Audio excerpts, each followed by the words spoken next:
Why didn't that go up to 4 cubes? All right, sorry. I'm playing Marvel Snap right before 2 o'clock when the challenges reset and this game's doing their national anthems. And if you played the game, you know that. So my opponent snapped, I didn't. We went the full gambit of the match, and at the top it said 2 cubes, final 4 cubes. But the game ended, so it should have went to 4 cubes. I won, and I only got 2. I, I'm like the only person on planet Earth that something like that could happen to. The game struggled to fucking go from 2 to 4. Does not compute. Does not compute.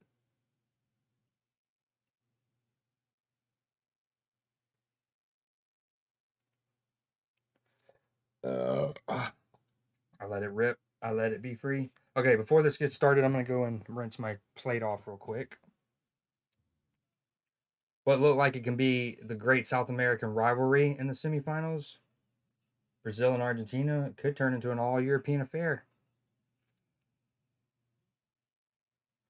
So this has Argentina in a 5-3-2, but expect them, especially when they have the ball, to actually be in a back three. And these wingbacks will obviously be, it'll be closer to a 3-4-3 because Fernandez will drift. I like how they fixed that. When I was here earlier, it had Messi on the left and Alvarez on the right. It's like, that's first off, Messi's not going to operate as a fucking center forward in a two striker system in general, right? He's going to be floating, he's going to be picking it up here, trying to link play. Um, but if you're going to put him anywhere, you got to put him on the right half of the field. Come on now. So they fixed that. But yeah, Fernandez would drift, and it'll be really more like a 3-4-3. I have it where I don't see how many viewers I have because I don't care to know really. Um, but yeah, I should do that with subs too. And I wonder if someone. I don't think you can unsub. Like once you sub for that month, you're just in for it. Maybe someone who had subbed last month, it's gotten to the point where it's expired and it's time that I gift them a new one or they renew whatever. Probably it.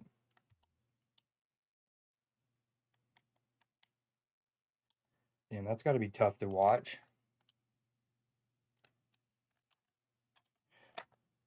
Sorry, my controller died. Um.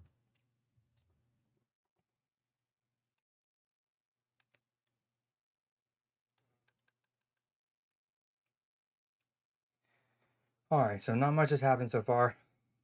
It's just been a bunch of nothingness of them just filling each other out. Netherlands have the ball right now with Virgil right outside his own area.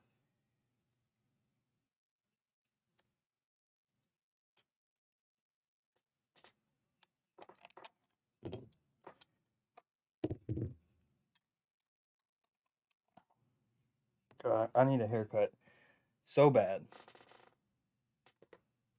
Okay, sorry. Dutch still have the ball. They tried to play it forward, but it got pressed well, and immediately they have to go backwards.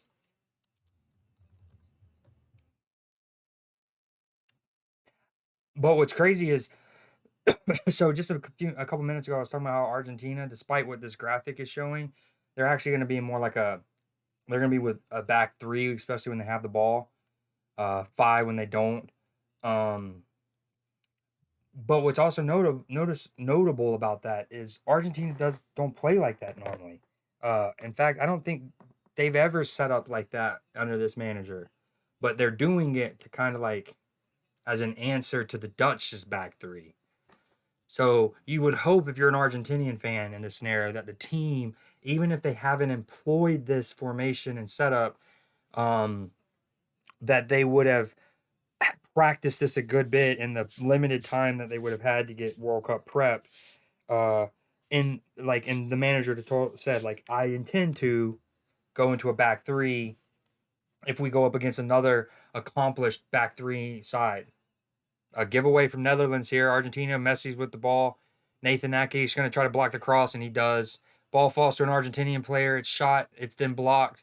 The Dutch look to be able to clear it. They do. Great block from Nathan Ake to make sure the cross doesn't come in. That's where it's super dangerous. Just one turnover. And now, when obviously a lot's happened since then, but surely Messi will still remember. The last two times Virgil has played against Messi. Well, I shouldn't say the last two times because I don't know if they've played in a friendly in recent times, but Virgil's Liverpool got one over on Messi's Barcelona in 2018 semifinal in the second leg, right?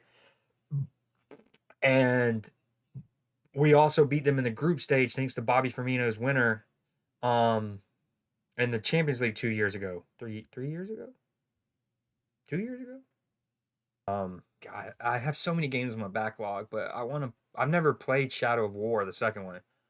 I played the fuck out of Shadow of Mordor, 100%ing it.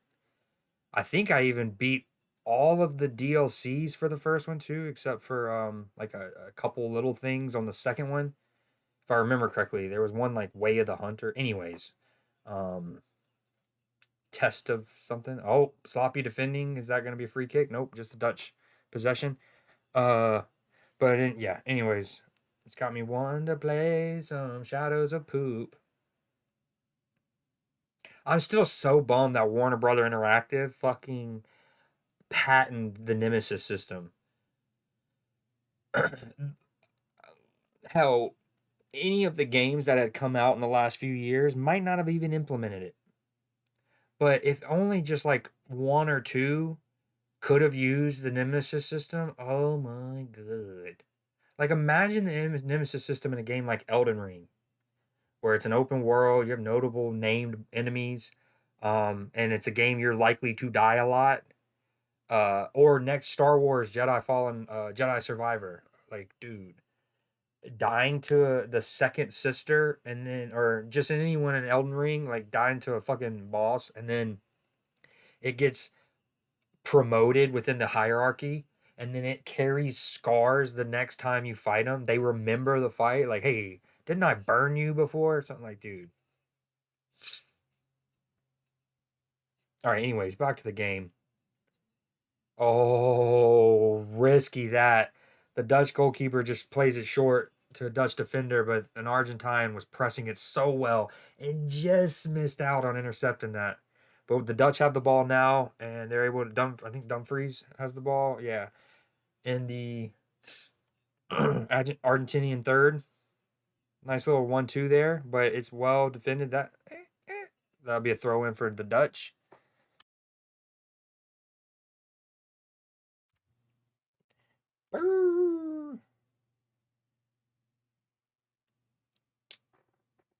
I think I got to freaking head into town and run errands after this stream, which is no bueno. Sam's Club run, first world probs.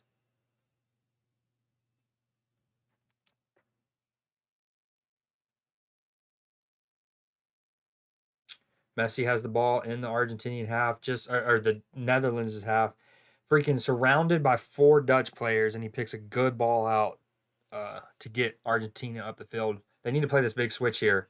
The big switch is on. He chooses to go short into Fernandez's feet. Fernandez was shifted to his left. Now he finds the pass that I was talking about. But of course, now it's a lot easier to defend that when the Dutch are able to slide. See right here, Argentina has the ball, and they're not really set up in a back three, which was all the talk and the build up right before the game was how they were going to change formations to match the Dutch. But maybe that was just a freaking sleight of hand by the Argentinian manager, because right there they had sustained possession, a build up, were able to get in a structure, good header, Verge. Messi, but the ball falls to Messi, picks an unselfish pass. Oh, and that's just a wild, aimless cross that. Um, but anyways, Argentina gets a chance to set up. They're in the structure, and they were in a back four essentially. I mean, there was just two center halves split the width of the semicircle. Damn, Verge is such a presence, dude. Dude, absolutely would fucking love to go to some World Cup matches. Don't care who's playing, man. I would try to just embed myself and just have a fucking time of my life. Like that one awesome image of the Moroccan fan dancing with all the Senegalese. All right, it's with Argentina. They're near the halfway line. Again, they're just not. This is a couple times now where number 8, Acuna for Argentina, is in acres of space. The switch is on. If Argentina could either find it or just try it. I don't like. I know a lot of players aren't completely confident in their big switches because in order to do it, they have to let the ball. They have to really put it in the air. The longer it's flighted, the more time the Dutch would have to go and then cut it out and potentially go the other way. But you would think some Argentinian players starting for their national team in the quarterfinals would be able to play that ball. But two different sequences, eight's just in acres of space, which Louis van Gaal for the Dutch would hope, for a Dutch perspective, be like, okay, I don't think they're setting up in the back three as they planned. Oh, that'll be a free kick for the Dutch, I believe. It's actually the foul on Frankie de Jong, not on Bergwijn or yeah, Bergwijn. I mean, that could also have been adjudged as the foul. He wins the ball, but it's dangerous. It goes through him. Studs are showing.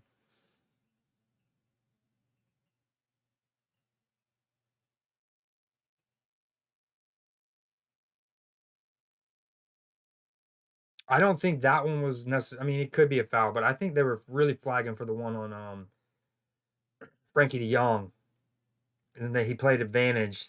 De Jong lets the ball go, and then Bergwijn tries to win it, and yeah, that whole sequence happens. The Dutch with 5 top 4 finishes without winning a title. Oh, they have what, 3, 4 runners up?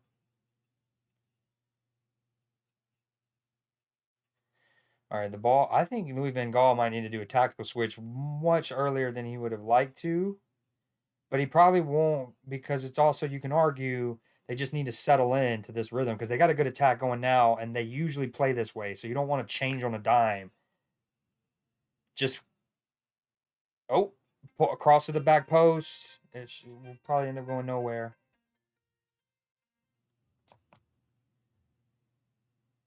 And the ball's back with Argentina. They're playing it down their right. Overhit pass is well covered. And it goes back to Virgil. Virgil forward to Frankie de Jong. De Jong to Depay. Back to De Jong. De Jong back to Nathan Ake. Back to Virgil. Yo. All right, the Dutch with the ball. Just kind of passing and probing. It's with Timber right now. Shiver me timbers. Now it's with Frankie de Jong. He's trying to open the tempo.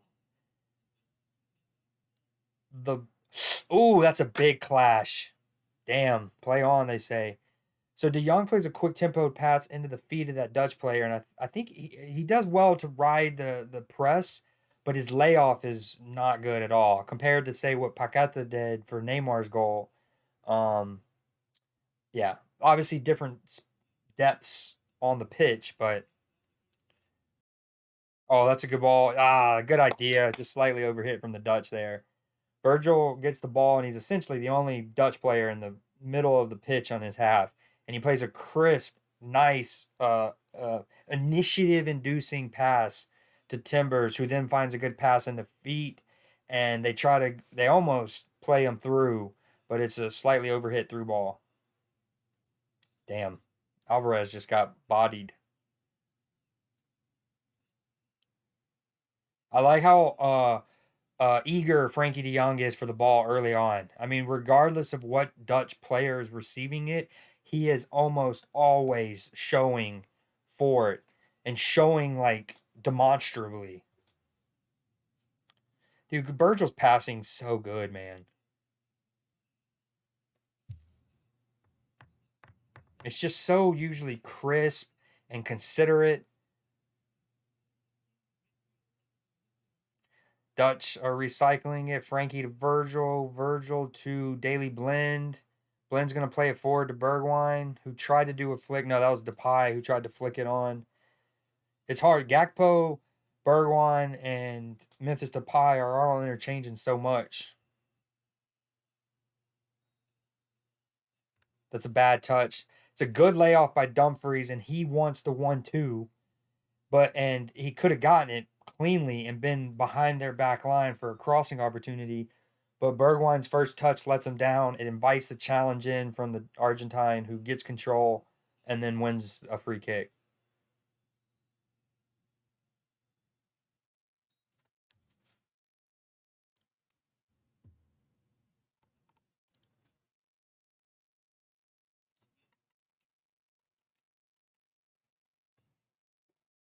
Welcome to Moe's.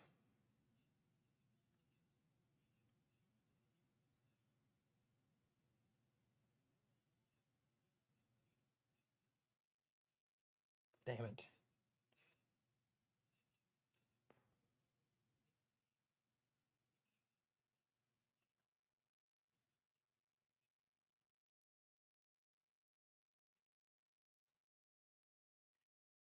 It's one of those things where, like, looking ahead at the semifinal, you just wonder how much gas that Croatia has in their tank.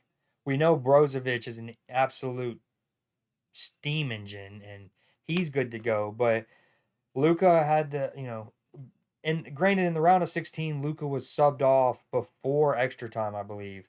But their squad would have played back to back 120-minute games. That's taxing. Great hold up. Otamendi does well there. Memphis is like holding him up and eventually tries to spin him. Otamendi patient, tackles the ball. Dutch have a corner though, and my boy Virgil although I don't see him in the area at all.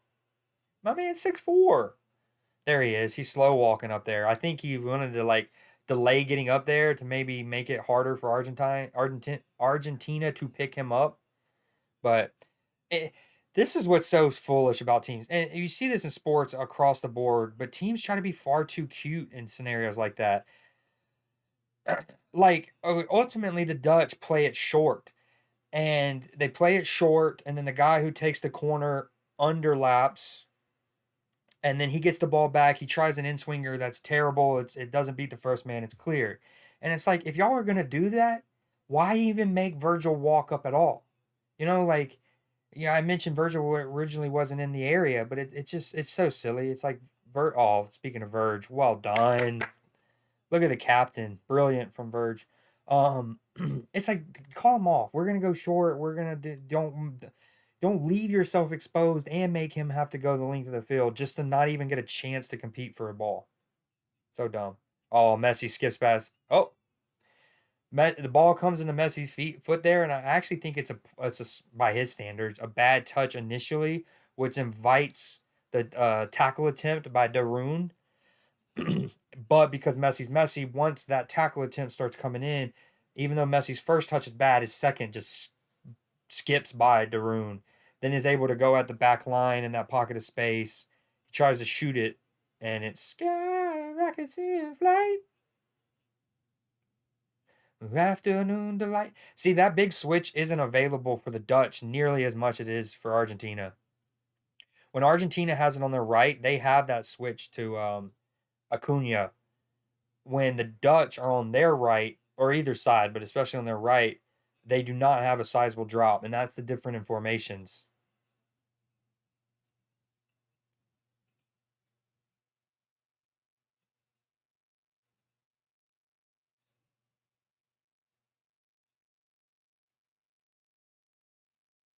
That was so smart from Frankie De Jong there.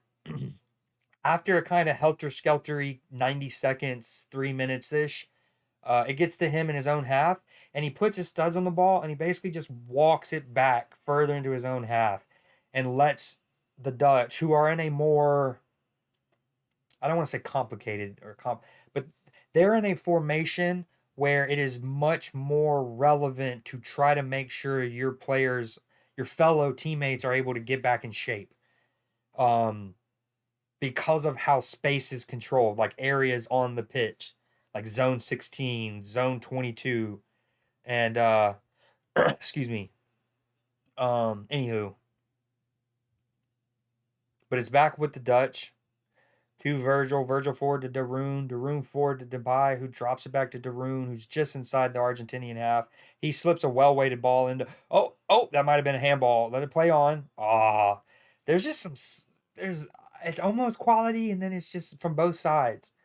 It's good build up, patient from the Dutch. I love the forward back through is a common. Third man running. You play it forward, he drops it, then through ball. Um, but when it comes back into him and he tries to lay it off to Bergwijn, it looks like there might have been a handle. Plus, it's like a sloppy layoff. Then eventually a shot comes and it's a scuff shot that's closer, probably ends up closer to the corner flag than it does to the keeper's 6.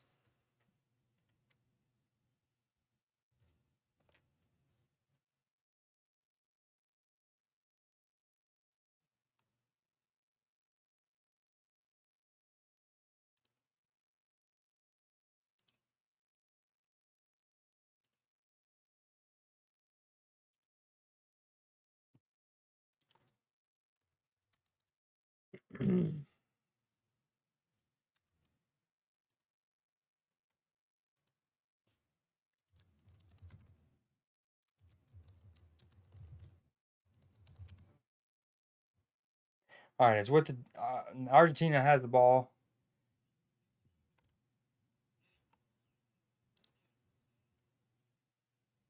Bro, the stomping is infuriating him in my house.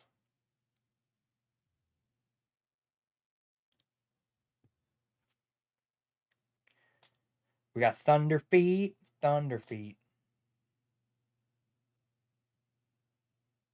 Stomp so loud it'll scare a sheep.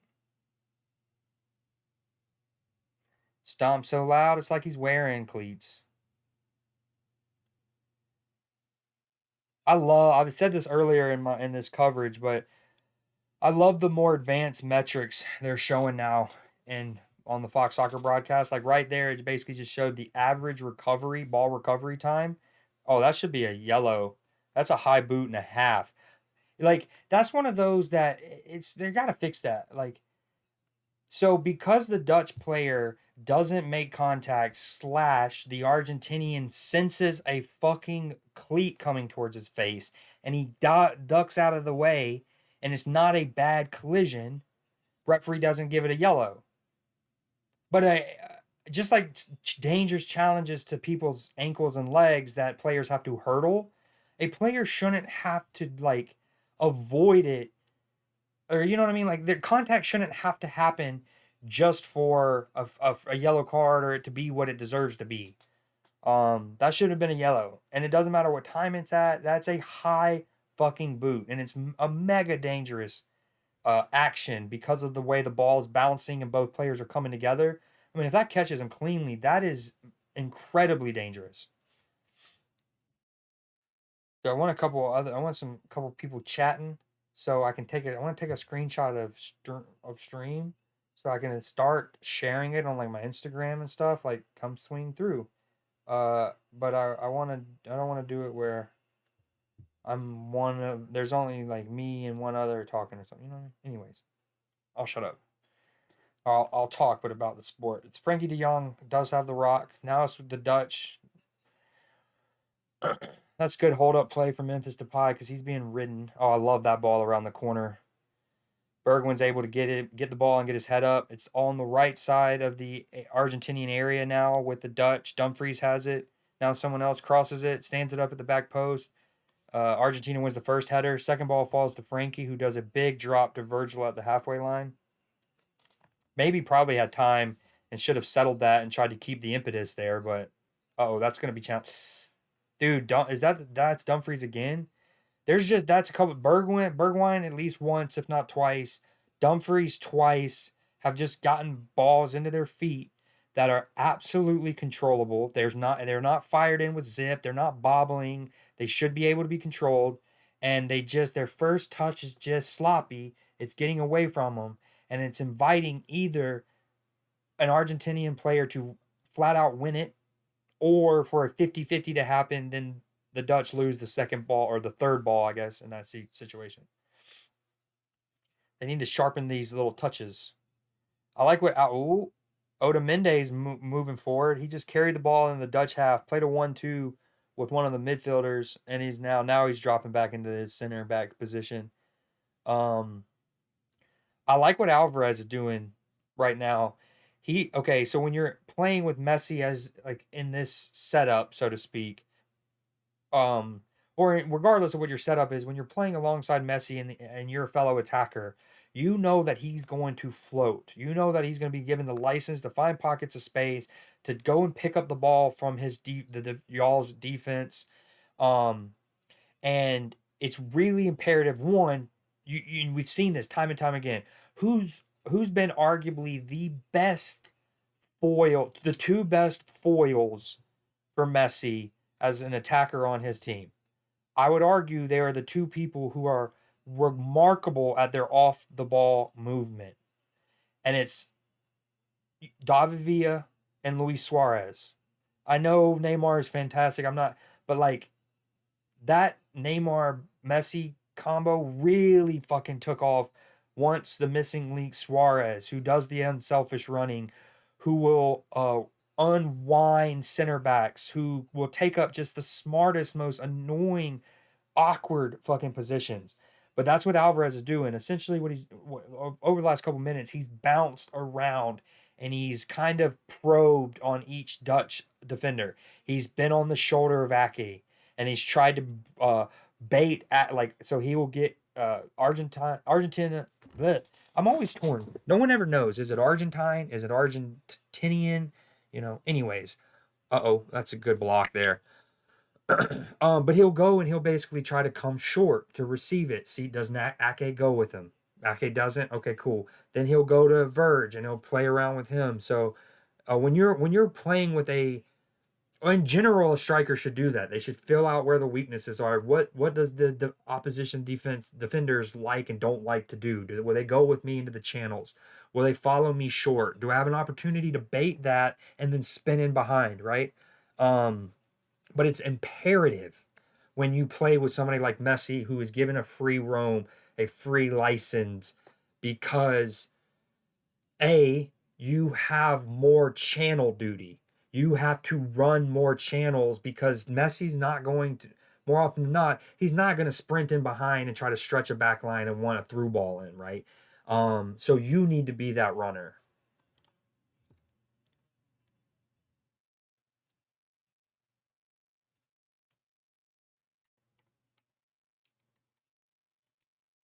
All right, Argentina has the ball. They're going to try to cross it. It's a good pick out. He's going to find Messi. Nope. Is that Di Maria? Di Maria's not starting, is he? I know he's on the squad, but the dude's wearing number 7. It's got me confused. DePaul.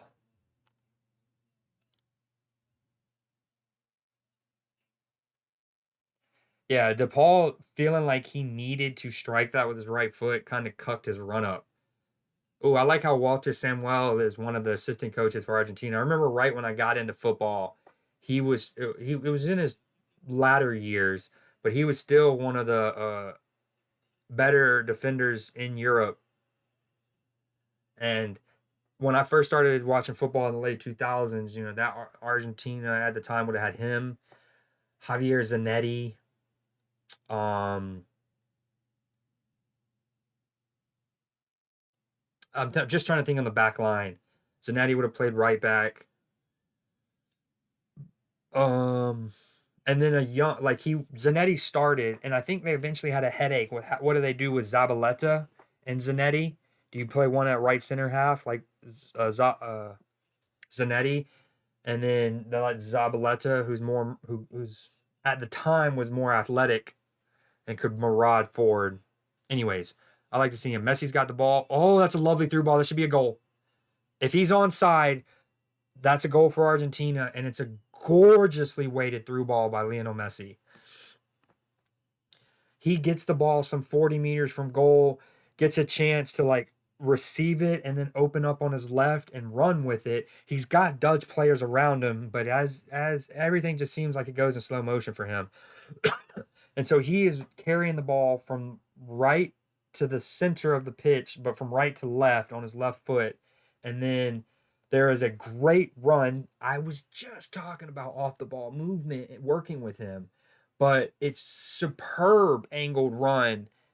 And Messi's pass, it's a blind reverse pass, perfectly weighted into stride, and it's a really good first touch by whoever scored that. I don't want to say it's a great one because it was a little too heavy. He had to like, it's one of those he had to and go and salvage and then just toe poke prod in.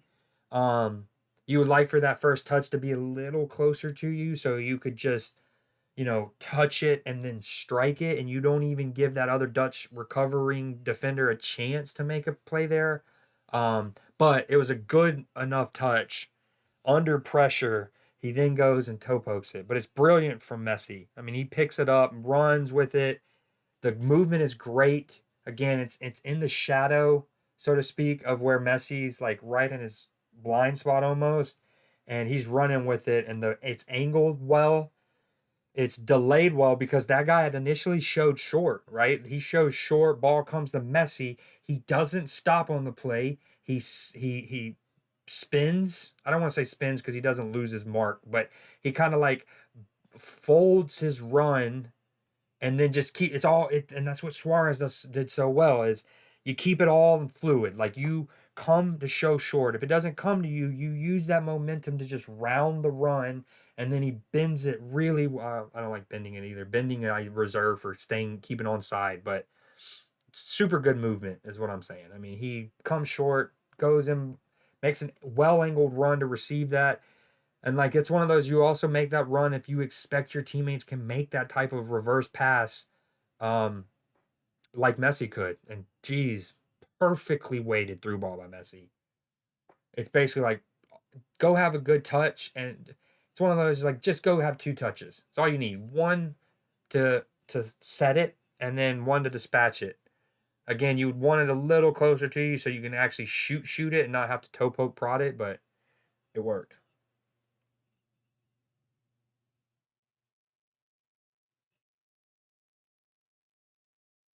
That's what, 3 goals, 2 assists for Messi so far?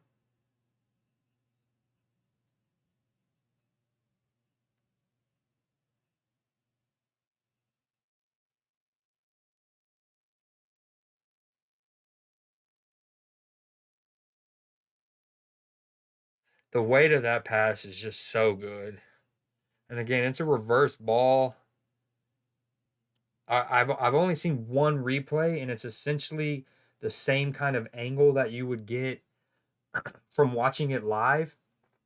So, but I want to see from like from the goals angle and then from his goalkeeper's perspective or his center halves perspectives because I would love to see the window he had to slip that in. It so small, such a fucking good through ball.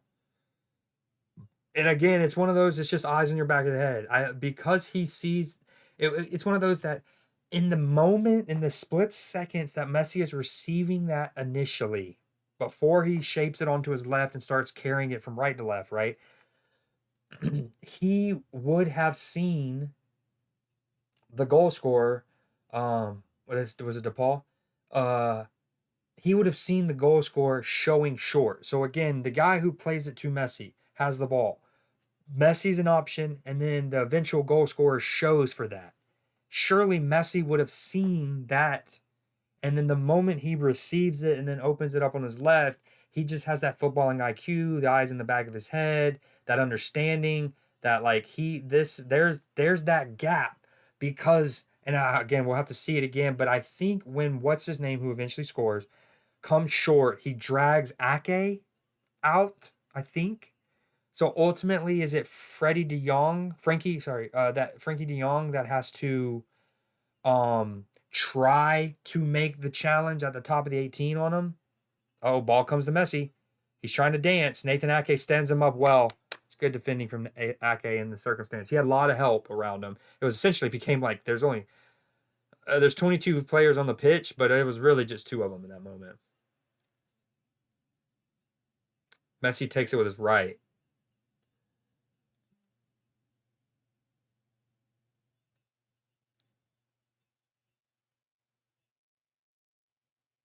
We're in about the 40th minute. 39-36 is where I'm at. 39-38, 30-40, 41, 42. Oh, that should be a free kick for the Dutch right outside the area. Clumsy challenge, whoever that was, into the back of Kakpo.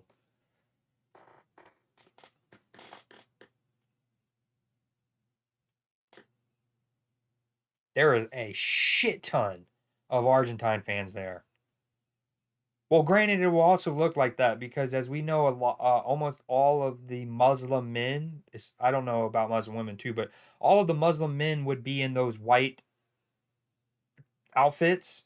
So even if they're just Middle Eastern uh, Islamic dudes, they would be in white. And from a distance, we just assume that's all Argentine fans, right? Because of their color palette. But anyway, there's a lot of light blue too. Let's just be real. There is a shit ton of Argentina fans. All right, Dutch are sending it in. It's a decent ball. A lot of bodies hit the floor. 4 in total. 2 Dutch, 2 Argentines. Damn, dude. That was just a maelstrom. Someone's holding my boy Virgil's jersey. Someone else gets fucking tabletopped and lands on his back. What is that? 3 goals, 2 assists so far for him this World Cup?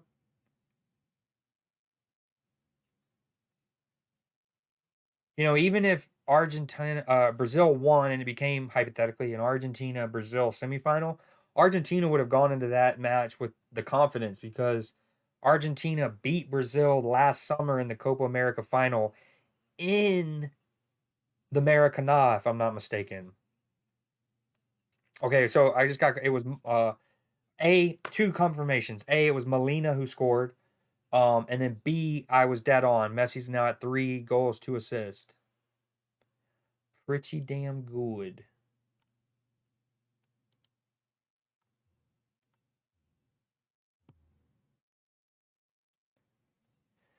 So Molina, the right back there. And again, it shows you how fluid these formations often are, right? Because you have him, Molina, essentially up here, showing short. Instead, the ball comes to Messi. Messi runs from right to left. And then Molina, who had come short, now is running in behind and receives it right where Messi's name is. Messi plays him essentially here. Fucking reverse ball. Oh, that looks bad. Dumfries, a foul by an Argentine player on Dumfries, I think, and Dumfries looks like he's in pain. Now, many would say, well, how much pain is he in? We've seen, we know soccer players definitely can, footballers can embellish it. Oh, okay, yeah, he should be fine. Again, those things hurt. They do fucking hurt. I mean, like cleats in your Achilles, getting like raked down your calf, kicked right in the ankle bone. But at first I thought the way he was acting, it was like, oh damn, he might have rolled his ankle. Marcus Acuna gets a yellow card, so he'll miss the next match if Argentina is through. Which it goes back further to freaking. I can't believe Michael Oliver. A, that's not a free kick for Brazil outside their area right before Croatia score. And B, how is that not a yellow card on Perisic on his foul on Anthony in the 119th minute? I will never get that. Yeah,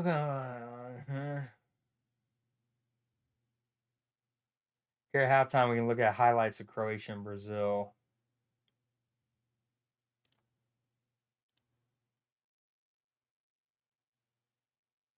All right, we're in the 44th minute, 44-20. Dutch play a long ball forward. It's just kind of sloppily dealt with, but for the Dutch perspective, it's awesomely dealt with because it ends in a free kick for them because of a handle.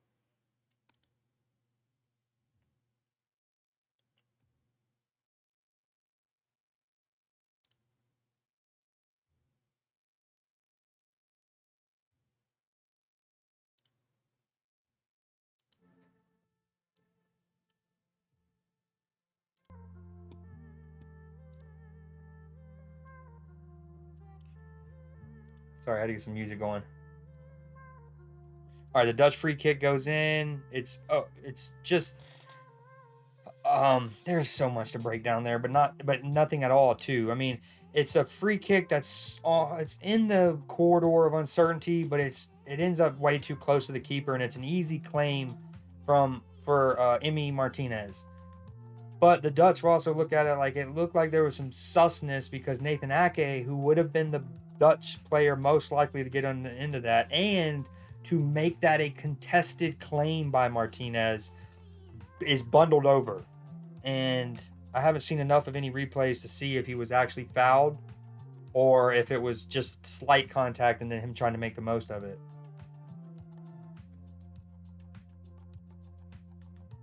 Yo, yo, yo. About time, puss.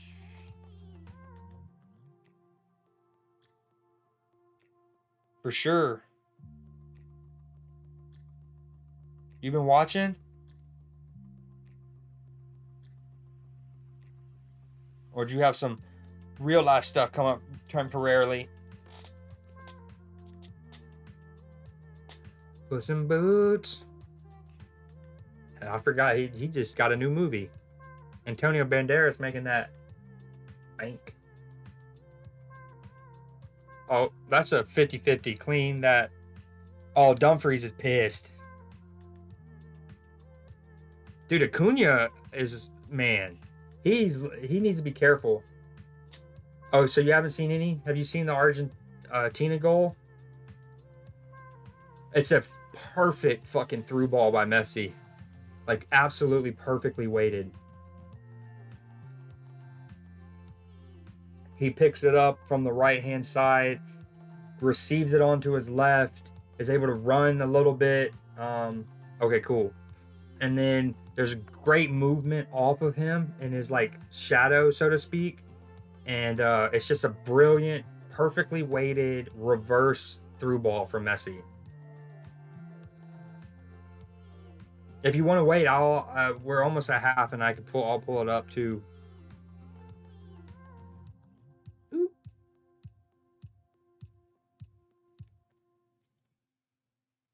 Easy claim from Emi Martinez. Oh, Gakpo gets that wrong. It's a good long ball into him, and what they're trying to do is get him to just head it to Depay, who's running off of him, but he gets the header all wrong.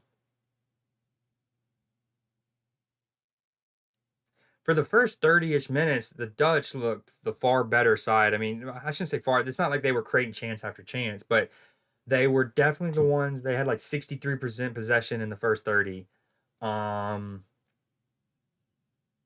And they just looked to be in decent control. Granted, every time Argentina got the ball on their right-hand side, there was a big switch open. And so tactically, the Dutch were a little misshaped a bit because, again, it was every time it creeped to the right, he would be there for the switch. Argentina wouldn't play it. I guess they didn't have that kind of pass in their locker, but anywho, yeah, so. And then the Dutch have been let down by their control sometimes, like their touches. They've had a few. Bergwijn twice and Dumfries twice have had balls played into their feet that weren't bobbling, that weren't fired into them, and it was just kind of a sloppy first touch that kind of gets away from them, and then that invites the challenge from the Argentinian, and they would either win that outright or it would become a 50-50 that would then just go to nowhere. I did, man. Yes, I did, and we'll talk about that in a minute. But it just felt very Hollywood, like the story was written, kind of. But I definitely. Oh yeah, I'll say it at halftime. Okay, do you have the game up? Well, Barton was here, or Exit was here for a good bit of the Brazil-Croatia game earlier today. And I thought he'd be here too, but I guess he just hates you, dude. He just doesn't want to be here when you're here.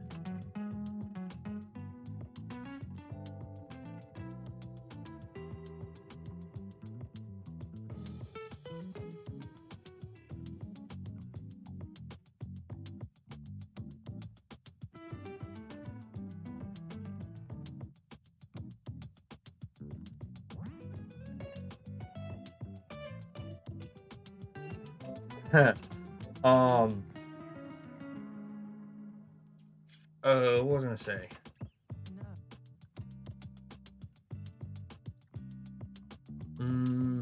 Yeah, I want to see that goal again. The movement's so good. The guy who eventually scores for Argentina, he actually comes short to receive it initially, and the ball doesn't come to him. It goes to Messi. Messi then receives it and opens it up on his left. He starts running from right to left, and the guy who had showed himself short doesn't give up. Brilliant off the ball movement. He kind of like folds his run, he rounds his run, and then so he comes short, but then he attacks. And again, I'd have to see it again, but I think what he does, he also draws Nathan Ake, the left-sided center back for the Dutch's back three. He drags him out. So then when he subsequently rounds into that gap he's created, that Messi threads him to, he has Frankie de Jong, who's maybe Daily Blend, but it's either a fullback or a midfielder who's having to make that recovery challenge attempt, as opposed to what you would prefer, and that's a center half doing a recovery challenge attempt, or better yet, your center half not even needing to recover and everything's in front of them, right? But I was talking about it with Alvarez, the other Argentinian player. But if you go back, your boy literally almost called how that goal built up. I was complimenting Alvarez for I was like, I love what he's doing. I was like, when you play as a partner to somebody like Messi, who you know is going to be given a free role to just find pockets of space, to go wherever he needs to, your off the ball movement is paramount. And you have to run, as if you're like in a two striker system, you often will know that I need to run like the left hand channels. He'll run the right hand channels. He'll give an option in behind, right? Or he'll come short. But if you're playing with like someone like Messi, you will have to potentially make runs in every channel. And so, anyways, like 10 minutes before the Argentina goal, I was complimenting Alvarez, the other center forward for Argentina. And I was like, dude, I like what he's doing. He's going to each Dutch defender, and he's basically like probing. He'll see like which defender is likely to follow me if I come short, which one is willing to run with me in behind. And again, it was a different Argentine who scored it ultimately, but it was from that same situation of coming short and then spinning in behind. So, anyways, super fire, except for the Dutch, but I think they have enough in them to at least equalize. They also had a weird one, dude. They had a corner. It might have been their only corner. It was. And so at first, they're setting up for this corner, and Virgil van Dijk, who is 6'4", man mountain, colossus, my man crush is real beast, isn't even in the area as a center back at first, right? And I'm literally like, why isn't Verge there? And then eventually Verge kind of like trots into the area to try to attack this corner. Right, it's at halftime. It just started.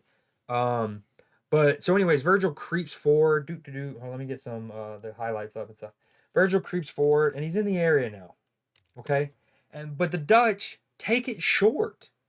They play the corner short. The guy who was initially on the corner underlaps, receives it from the guy he plays, and he tries an in-swinger. That's shit. It barely I don't even think it beats the first man, maybe there, but it's easily dealt with. And it's just one of those moments where it's like, if you're gonna play it short, like, if I don't know, if I'm at that level, I would want any of the potential Dutch corner takers to have a secret hand signal to put someone like Virgil in that situation. But in any case, like your attacker who's likely to take a set piece and your defender who might not always want to run up, to have some kind of symbol to be like, okay, let's take, you have for the Dutch, you have Memphis Depay and Bergwijn, right? They should have something with Verge where, like, if they talk on that set piece and they think that they see an opportunity to go short, or if it's a free kick, to not take it towards goal, you know what I mean? To just not make Virgil run forward. But anyways, long story short, Virgil eventually goes the length of the field. He gets ready to get on the end of a corner. Netherlands take it short. The ball doesn't even get into the width of the 6-yard box. So Virgil has gone, he didn't sprint it, but he went the length of the field for no reason. And then, of course, when your ball is shit and it doesn't beat the first man and it's cleared, you leave yourself susceptible to being counterattacked. And it's just like, anyways, that's just little things for the Dutch where it's like, they're between their touches. Again, I mentioned a couple have gotten away from them. And then it's just like, either tell the homie to not go, or if he moves and he goes the length of the field, send the fuck out of it. Exactly, the deadly counter. What do you mean? Are you not at your girl's house? Like, does she have cable or something? So that's how you were watching it over there. Oh, that's a great angle. All right, let me find you some. Here we go. So first we saw.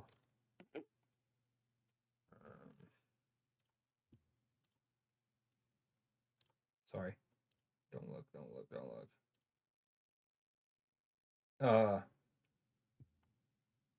Where did it go? I love when something's like suggested on your YouTube and then you move away for a second and then it's gone.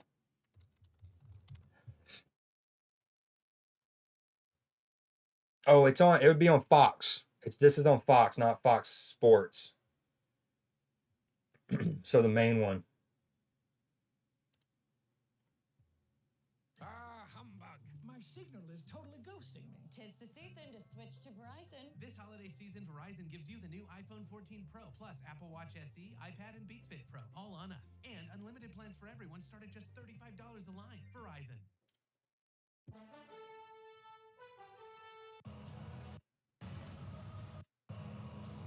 Only the one change. Borna Sosa comes in for Barisic. Neymar, just a reminder, needing one goal. Can you hear it okay? Pele's national scoring record. Good determined run from the right back who carries on going forward. Pekovic plays it in there. See, when they show the replay again, I think Perisic is actually thrown off by his fellow Croat attacking this. Oh, they're not going to show many angles. But this cross is well whipped. Excuse me. But you'll see the guy at the back post, Perisic, who's their best attacker in terms of name, like the clubs he has played for and stuff. But you'll see that dude here also swipes at the ball and he whiffs it. And so, as you know, as an attacker, it's one of those, whether it's a defender that you think is going to have you're like, there's no way that this defender misses this. And then, or your fellow attacker, so it makes it a little more awkward. He's, I'm not fully excusing him, but it is one of those that this replay doesn't do the justice to what his teammate did there. Like, his teammate swipes at it, and I think he even barely touches it to throw him off. That's a super kick save there. That's the beginning of the second half, right? Yeah, 46. Great fucking kick save. Not sure how he reacted. It is a save by Perisic. Used to arrive from South America with a... Oh, let me turn down the quality. Turn down for what? That's a great weighted ball. It looks like it would have been an own goal, but even more impressive is that kick save.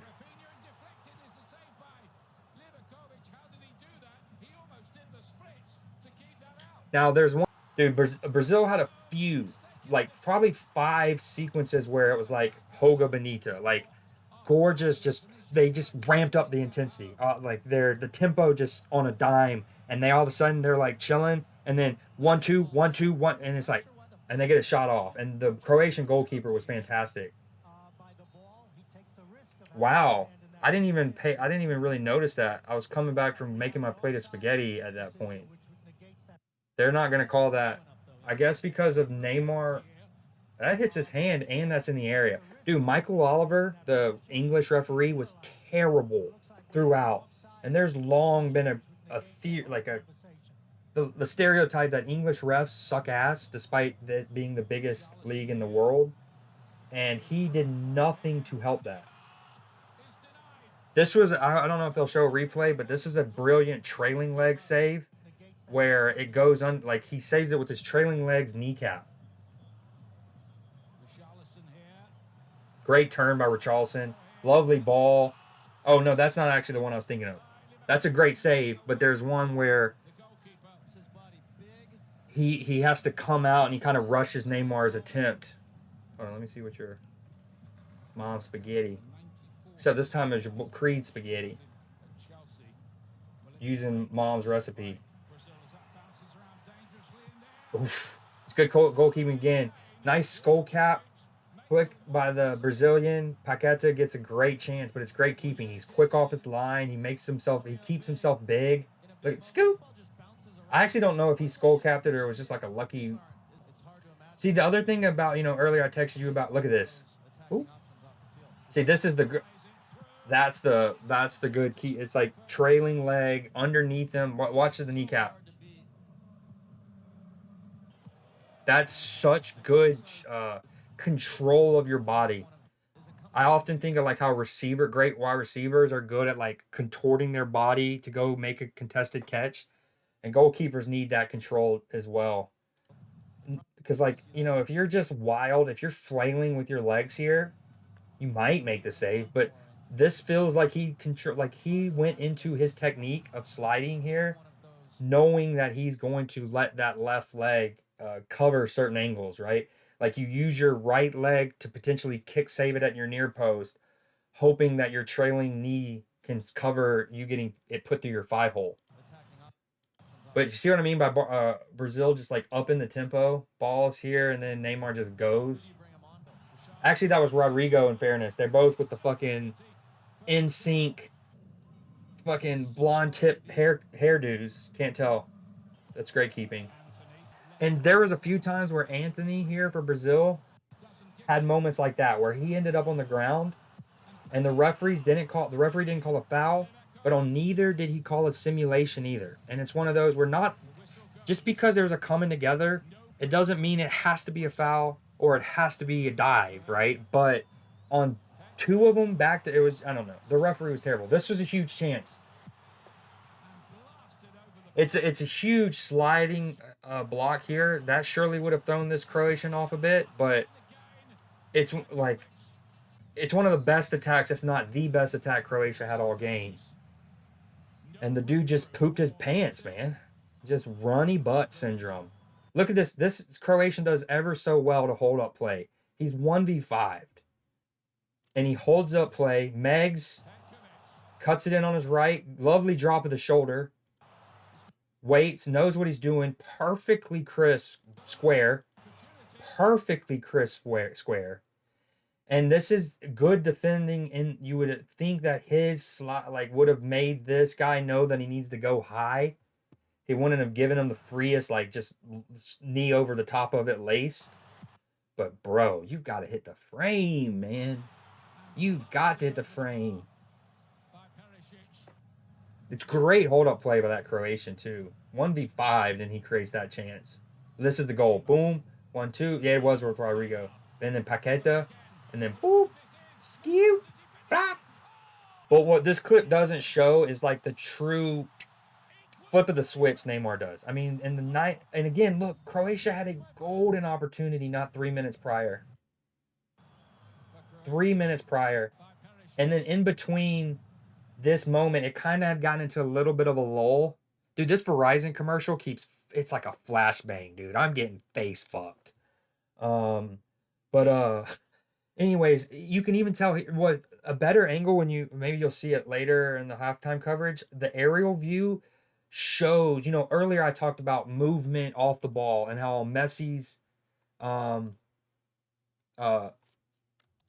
on, let me let you know. I'm reading your comments.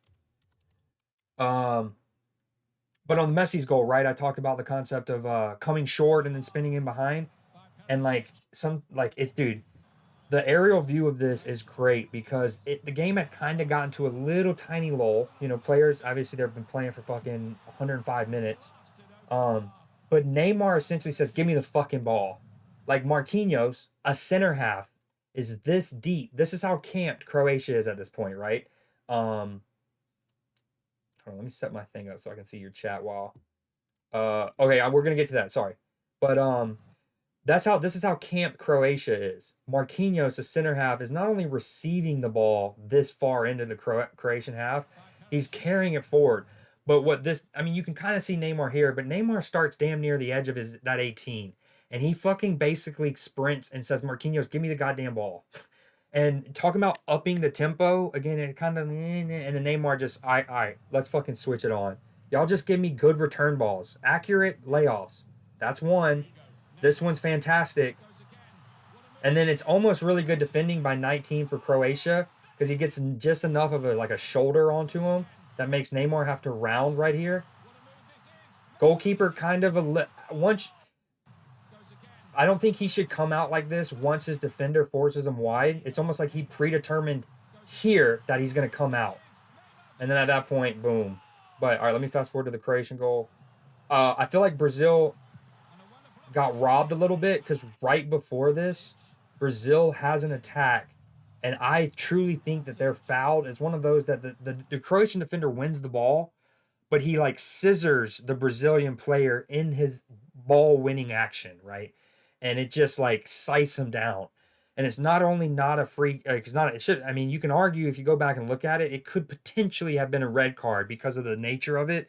Like both the scissor action and he would have been through on goal if not for that challenge, that Brazilian player. But they don't call any foul. Croatia picks up the loose ball. And on the ensuing possession, this is their build up for their goal. Because, again, the refereeing was terrible throughout. Anthony for Brazil probably should have gotten at least one yellow card for simulation. And then this should have been, you could argue this goal shouldn't have happened because it would have been not only not Croatia's ball, it would have been Brazil's ball, but they would have had a free kick some 19, like right outside the 18-yard box, right? Like super juicy spot. And so anyways, but it was a great build-up once it did come to Croatia. And then this is another lovely square, not too dissimilar to the one that we saw earlier that the dude moonblasted. More bodies, of course, more options, but at the same time, attack the left, square it across the 18, and then that time, I think it also takes a deflection. But all right, we're back to the Netherlands. Argentina. Oh, I think my computer just crashed. Oh no, we're good. Okay, you're there. Did you see that? Let me get the music going again.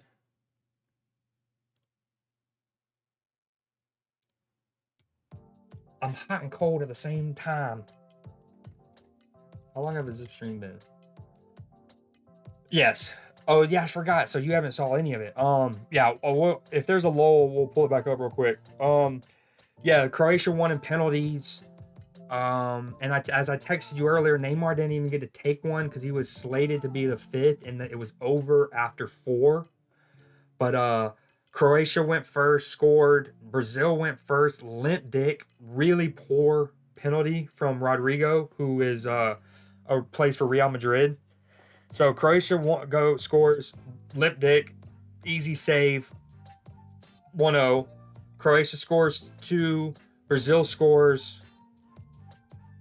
And then ultimately it came down to the 4th one, and the Brazilian, it fell to him, and he had to score just to extend it to a 5th taker.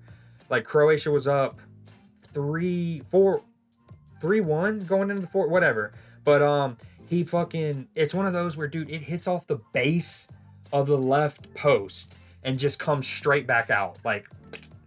And it's one of those where I don't make a mountain of it a molehill. Oh, that was nice footwork from Depay there. But you'd like to think that. So it's like it's one of those that a couple millimeters to his right, and it kisses off the inside of the cylinder, and it's a perfect penalty, right? Goalkeeper went the other way, no chance of saving it, and it's an exquisite kisser off the post, perfect penalty. But it's 3-ish millimeters to the left, and instead of caroming in, it straight back out, and he loses it. And it's one of those where you can't help but to think that maybe that pressure, knowing that if he has to score just to extend it, not to win it in that moment, to extend it. Thank you. Good shout. I'm no good at drinking. I just spilt the shit out of that. You know when you go to drink from a cup and you think it has more ice in it than it does. So you think it's going to be like mostly ice, that's going to clunk around, and you're just... And then it's just... That's what just happened to me, dude. I just got fucking Splash Mountained. But yeah, you know, it's one of those... Marquinhos knows he needed to score it. So in those moments, you're trying that extra little bit. And that extra little bit, arguably, is what's, you know, cucked him there. But yeah, the Rodrigo penalty was... And Croatia was cheeky because, you know, my boy Alisson, I got his jersey, goalkeeper for Brazil. He went to his right on the first two. Well, Croatia went down the middle for their first two. One middle high, one middle low. So then on the third, Alisson goes to his left, and Luka Modric, you know, plays for Real Madrid, one of the best midfielders of all time now at this point. Like by that I mean top 7-ish. He plays it. So Alisson goes right, they go middle. Alisson goes right, they go middle. Alisson goes left, Modric goes right. And it's just like, damn, my boy can't catch a break. But yeah, it was a limp. Like that first fucking penalty by Rodrigo was really poor. I mean, it was a comfortable height. It was only like the keeper wouldn't have even needed a full stretch for it. It's one of those, if he would have just randomly fully dove, it would have like hit him in the nuts, or like it was just not well placed at all. All right, yeah, back to this. I'm okay. Full on Swagger Town 9000. Yeah. And again, and you know, Luka, and this is what I was saying. Through on goal. Good keeping, way to get out early. Modric, Croatia's best player and probably their best penalty taker, took it third, right? Wait, hold on. The Croatians took it down the middle though, not the Brazilians. Yeah. It ended up 4-2. I remember that. So I think it's like Brazil missed, made it, missed. So going into the fourth one, Croatia was up 3-2, and then they made it to make it 4-2. So he had to make it, and then his fucking bang bang town. Yeah, you're right. That's what I'm saying. No, wait, hold on. What are we talking about? We'll watch them. Hold on. I'll just go ahead and do it now before this gets too spicy. You still here? We're still here? Okay. Let me mute the music. Ah, no. No. Neymar, you can do it. Well, so can I, my... And that penalty. Come on now. All right, here we go. Great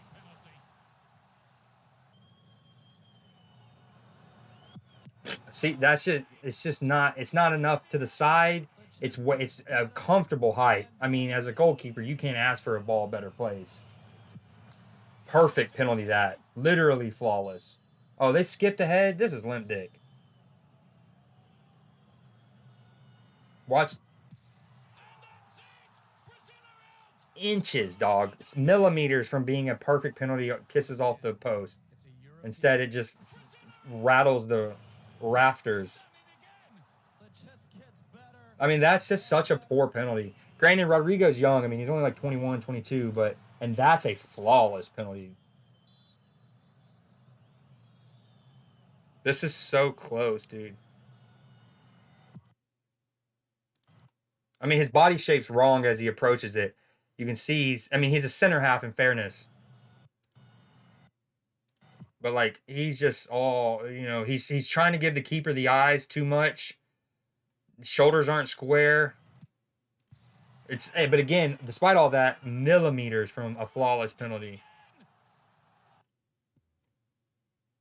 And again, no, you can say fucking shit. Fucking shit.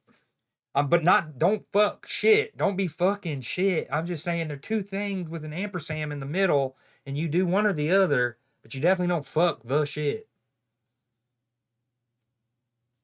Yeah, oh, he sent them. I mean, and that goes probably in part to the eyes, but it's one of those things where, like,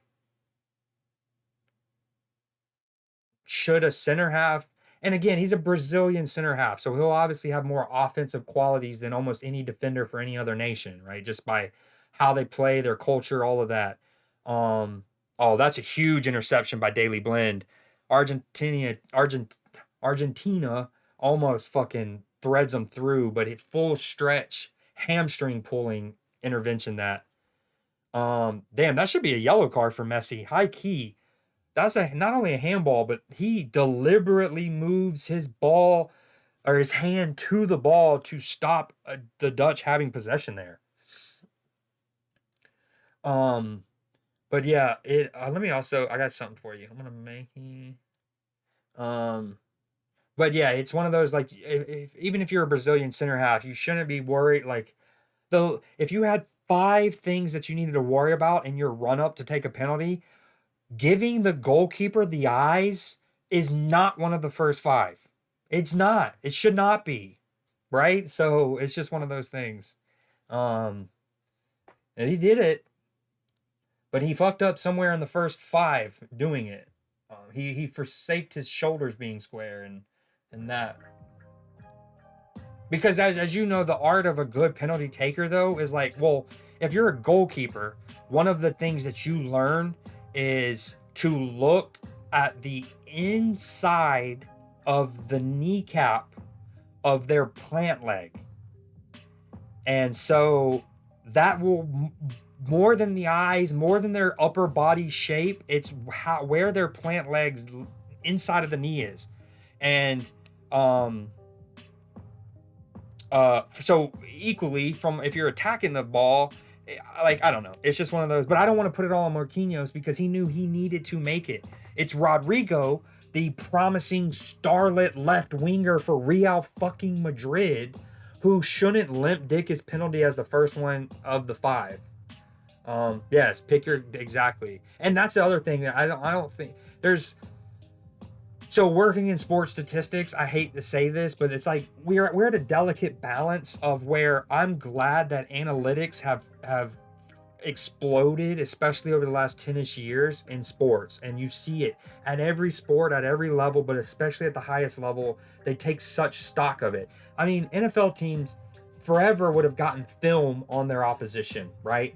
But you wouldn't have like looked at the deeper metrics like pass rush success rate or how good is this outside linebacker in run, you know what I mean? But we have more cameras, higher def, we have all this analytics, but there's a tipping point where I think people try to be too cute. Earlier you mentioned it.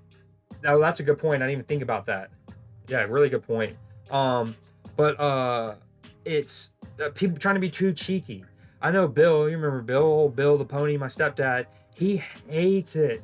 Now, there's some times where he'll complain about what I'm about to mention in moments where it probably shouldn't be mentioned, but he hates the concept of like, let's say a team is on a 4th and 1 and they try to get too cute. They'll do like a bunch of people in motion, and they'll ultimately do like they'll be in the shotgun and they'll try to do an end around or a jet sweep or something. And so not only are you giving the ball to somebody 5-6 yards behind the line of scrimmage when you only need 1, but you're making them run ladder. Like it's just like, dude, just fucking line up and do a quarterback sneak. If you don't get it, you don't fucking get it. That's a good point too. That's still a game. But back to finish on the Marquinhos thing, you almost wonder if Daily Blend did not like that. Ball comes into him, he immediately lays it off, and the Argentina player left something in. He kind of like shoved him, and then Daily Blend immediately looked at the Argentinian coach and then the 4th official and was like, bruh. But yeah, they almost sometimes will use analytics too much. But going back to that's what started me on that rant was the pick your corner in regards to Argentina's able to attack. He's got him. Virgil. Oh, the ball's a poor pass. Oh, that's terrible. For who was that? 20? That's really poor. Wait. Hold on. Why is there an audio? There shouldn't be audio. What's happening here? Okay. Who's number 20 for Argentina? McAllister. I don't mean to stereotype, but the least Argentinian name I've ever heard. And with that kind of through ball, he's living up to it, man. What the fuck? I don't know if you saw that attack, but he just Barcelona. I keep saying Barcelona. Argentina fucking has a golden opportunity. He overhits that through ball. It forces him wide, and the shit goes to shit. All right, sorry, but you might be. I'm at the. Yeah, if you're watching like on your cable box, like on a TV on your like your cable box, it'll typically be quick a little bit before I'm watching on my computer, so I'm like using the stream and shit. So I'm at the 59-58, 60th minute mark. 1, 2, 3, 4. But yeah, dude, that overhit fucking pass, shit balls. And then the other one goes and tries to recover it and square, and then he slips. Where are you at? About the 61st plus?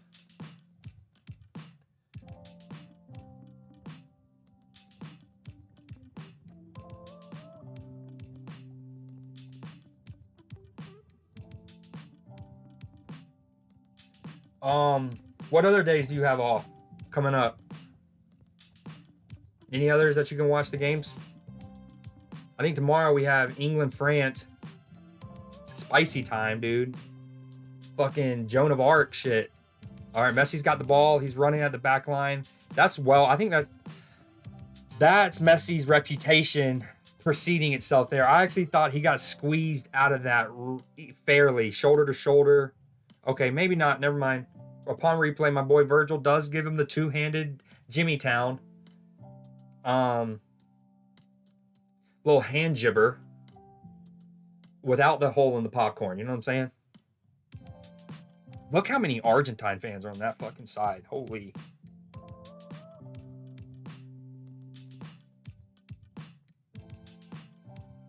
Yeah, that's the. I gotta figure that out. AB also mentions that a good bit.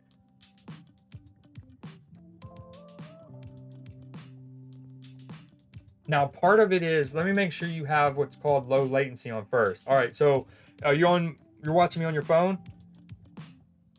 If you click on the video, and then where there's like the gears on my phone, it's top right. But go to the settings on the video, not chat, but on the video itself, and then you should be able to scroll down. Or again, it depends on what device you're on, but there's something called low latency player.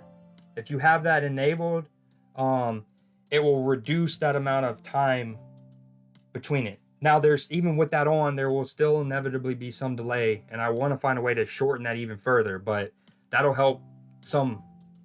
All right, Messi over the free kick. Oh, dude, fucking, that had some zip and some bite and some pizzazz to it. In the end, I don't know. Oh, it's not too far away. That's exactly the sweeping technique. Earlier in my stream for the Brazil-Croatia game, I was talking about the free kick that Brazil wasn't given immediately prior to Croatia's buildup.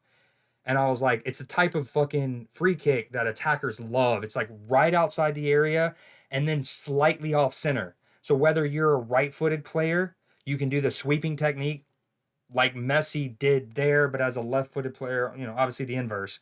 But if you're a right-footed player on the right side, you can sweep it, or try to go up above the wall near post. And then left-footed players love that one. Really fucking love that one.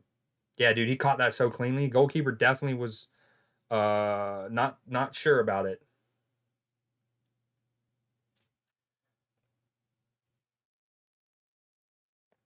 Okay, well, I'm at the 63rd, 31. Oh, hey, did you do the settings thing? Where did you already have low latency player on by any chance?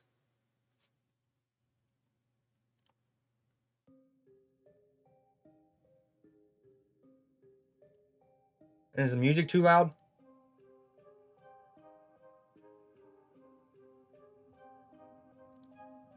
Can you even hear the music? All right, Daily Blend's coming off. So So let's see what subs we've had so far. Coop Meaners for Daroon. Bergwin came off, which makes sense. I mean, he was kind of ineffective. Control let him down. He wasn't threatening in behind, which is one of his better attributes. 64-36. Yeah, you would have sent that. Yeah, you're about a minute ahead of me. Even in the, it does, okay. Again, if you click on the video and do gear up there, but on yours, is there if you're on the phone, I think there might be like advanced. I can't remember if you need to scroll down or can't hear the music.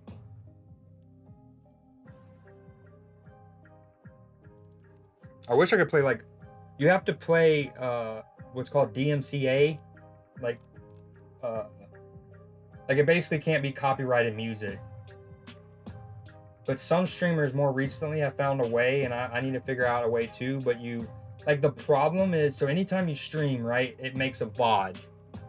And so you, like, for example, if you wanted to, you can go and pull up my stream from earlier today and rewatch it in its entirety if you want to. And of course, you can put like, I want to watch it, but I want to do it at a 2x speed so it happens faster, whatever.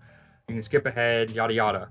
And so the problem with playing music and that is, if you played a song in your stream, people can just continuously go back in your VOD for a month or two until the VOD auto deletes, and then just listen to the song for free without having to pay for it, without Spotify, without Apple Music.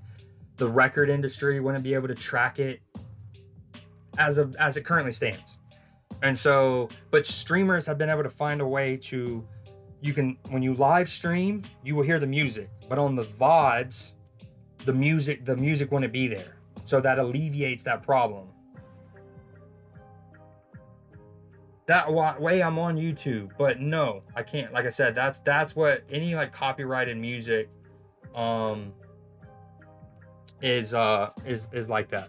Until I can figure out how to separate it from the VOD, which I'm absolutely going to try to do here soon. But the thing that even before I like really dove into streaming, so a couple years ago, this whole DMCA, which stands, it's an act by Congress it came out in like 2002 or whatever.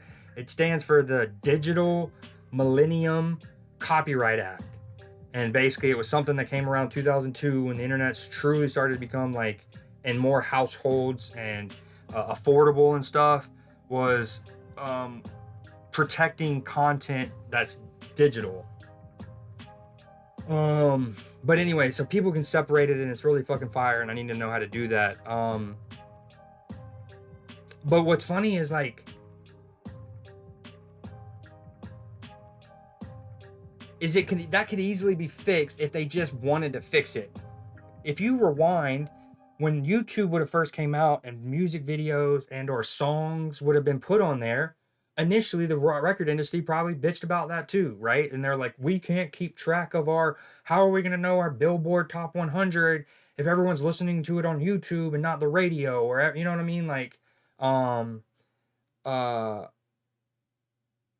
was I going to say? Like, but their concern would have been, how do we properly monetize what we, the record labels and shit, and they'll say they're artists, but they really just care about them and whatever trickles down to their artists, they don't give a fuck.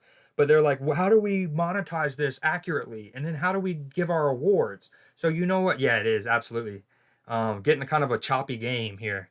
Argentina obviously would want to kind of break up any rhythm that the Dutch can establish.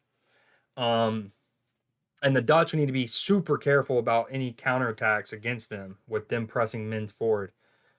But long story short, at one point, the record industry and things like YouTube would have come together, or Spotify later, right? They would have come together and they would have figured out a solution, right? YouTube was like, hey, you know what? We'll start giving our own awards. And if Drake has 1 billion plays, or 1 million, we'll give him a plaque. When he reaches 100 million, we'll give him a new plaque. When he reaches 1 billion, we'll give him this cool fucking plaque that he'll then make an Instagram where he's eating cereal out of, right? But eventually they came up with a solution where like, we will just award them there, and we will track the plays. And now you don't even often hear about, like, you still will hear record sales every now and then, but that's not what we hear. That's not the number one most important metric to how successful an artist is. What it's what is it? It's streams. It'll say like so and so had 1 million hours of their music streamed, and that would count Apple Music, Spotify, YouTube, whatever, right? And then that's okay, bam, that's crazy. But they came up with a solution, and all we have to do, all Amazon, who owns Twitch, and they just, it's an easy solution. They just don't want to take the time to just sit down and figure it out. But they could easily, they already track how many live viewers you have, right?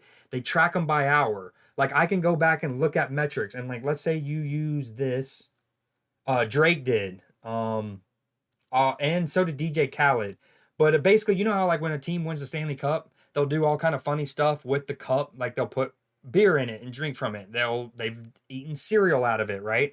Well, I think Drake was the first who did it, but he definitely was the one I know about first, where he got one of the plaques that you get from YouTube or Spotify or whatever is like, it's like a plaque, so it's, you know, thick, like a marble little plaque, but then in the middle it's this like round thing, and he essentially put cereal in it and ate it as like a boss move. Like, these awards, I'm getting them so often I can just eat cereal out of, right? And then DJ Khaled did it as well.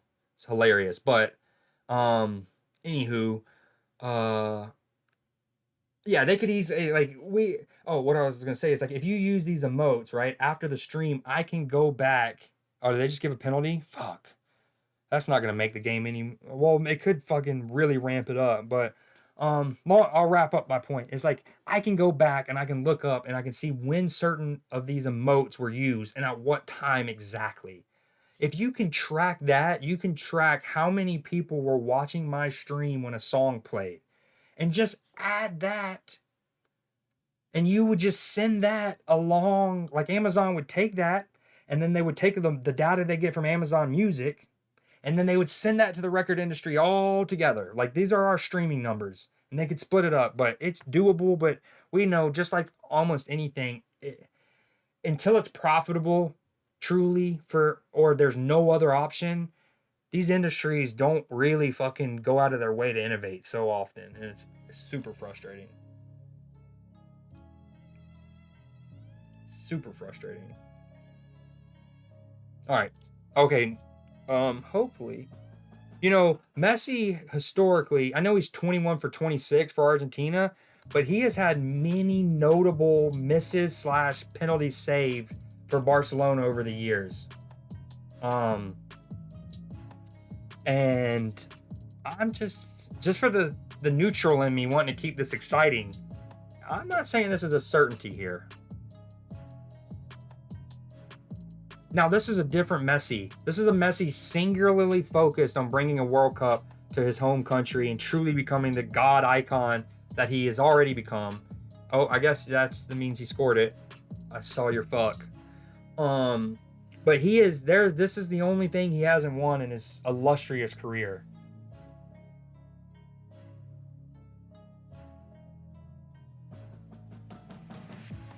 Damn. Fucking such a good penalty. It left the keeper rooted to his damn spot.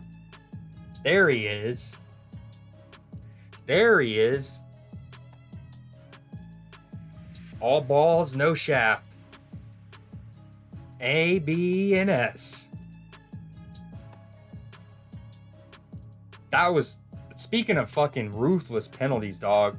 I'll have to see a replay, but that looked dead in the side netting. Again, left the keeper rooted to the spot. And again, this is a different Messi. This is the Messi singularly focused on winning this World Cup, I believe.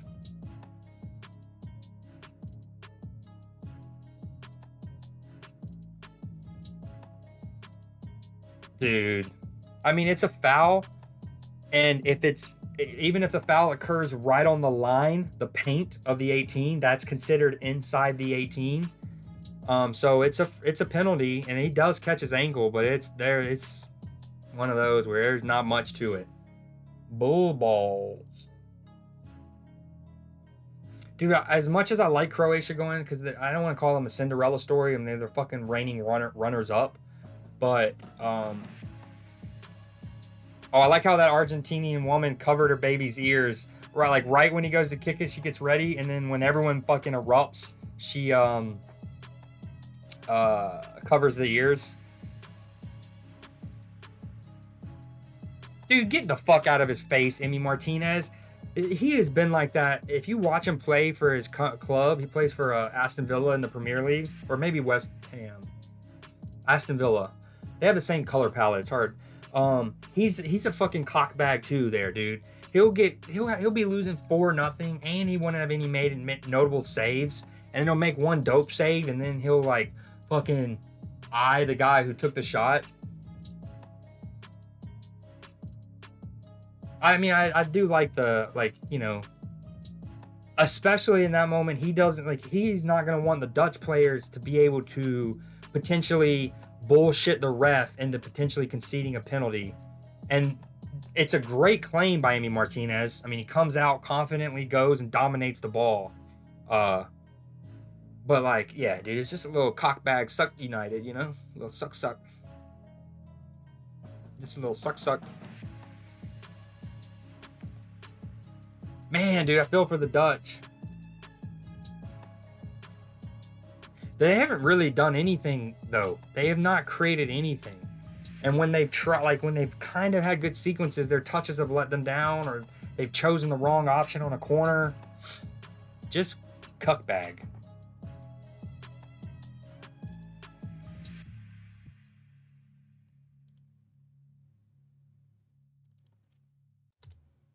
Oh, hey, I think you answered this and I missed it, or I read it and then I forgot. You said...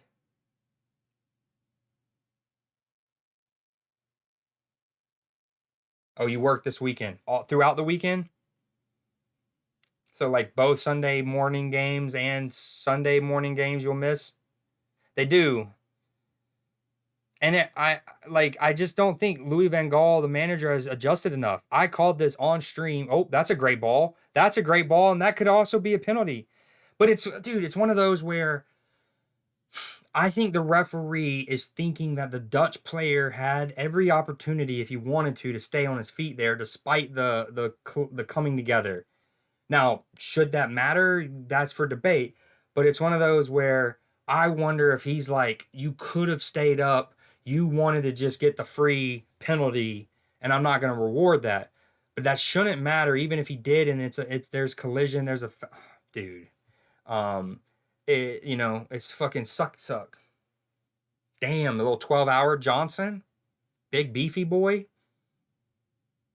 Are you working at like an urgent care kind of thing, a hospital, like a clinic? What you got? But if you go back to the very beginning of my stream, I mentioned how early on the Dutch's system of playing with a back three and then the wing backs and stuff left a lot of space for big switches to happen to Acuna. And it's not like Argentina hasn't necessarily used that exact pattern of play to score, but it should have highlighted to Louis van Gaal kind of early on, within the first 7 minutes, that there's room for some tactical changes.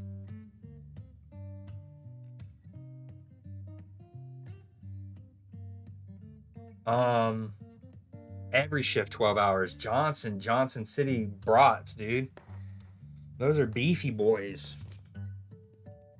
I know that, like, one of my buddies, Rob, he is a nurse too, and he'll often do that where it's like he'll have like 3 nights on, and they might be like 16-hour shifts or something, and then he'll have 4 days off, and then the next week it might be like 2 on and then 4 off and stuff. And I've often kind of liked that system, or like the idea. It'd obviously be much different if I'm in the 15th hour of a second 16-hour shift and like within the last 48 hours, I might think differently. But see, right now the Dutch have a switch on and they're just not playing it. Right there, Nathan Ake is damn near a fucking inflatable outside of a car dealership trying to call for the switch, and they just don't want to play it. And then there's that limp dick, lackadaisical in-swinger. If I'm oh man. It's just like if you play that switch to Ake earlier, he's able to get the ball under control and potentially find feet. Instead, you go and you just try this aimless 45-yard in-swinging goal, hoping to get some snickle fritz. Speaking of snickle fritz, it almost came. Yeah, we are creatures of habit. That's for damn sure. Like my schedule is super cucked. Like I'm usually like up from till 3, 4 in the morning, if not later. And then because of my own like circadian rhythm and everything else going around the house, I'm up by 9. So, and everyone always asks me like, how? 4 hours of sleep most nights or something? It's just like, I don't know. Kind of get used to it.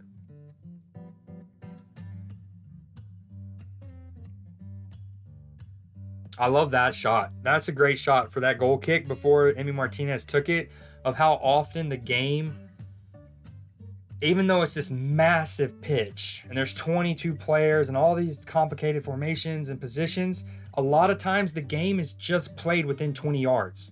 All 20, all the 20 outfield players will be within 15, 20-ish yards of space. And that's where often the game is played.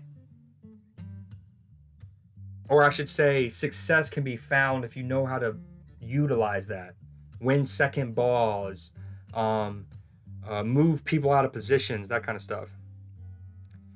So again, it just all looks slow. Like look at what the shape of the Dutch. It leaves there when the ball comes to their wide players in that position, in that moment, Gakpo gets it at the left touch line, right? He has nothing on.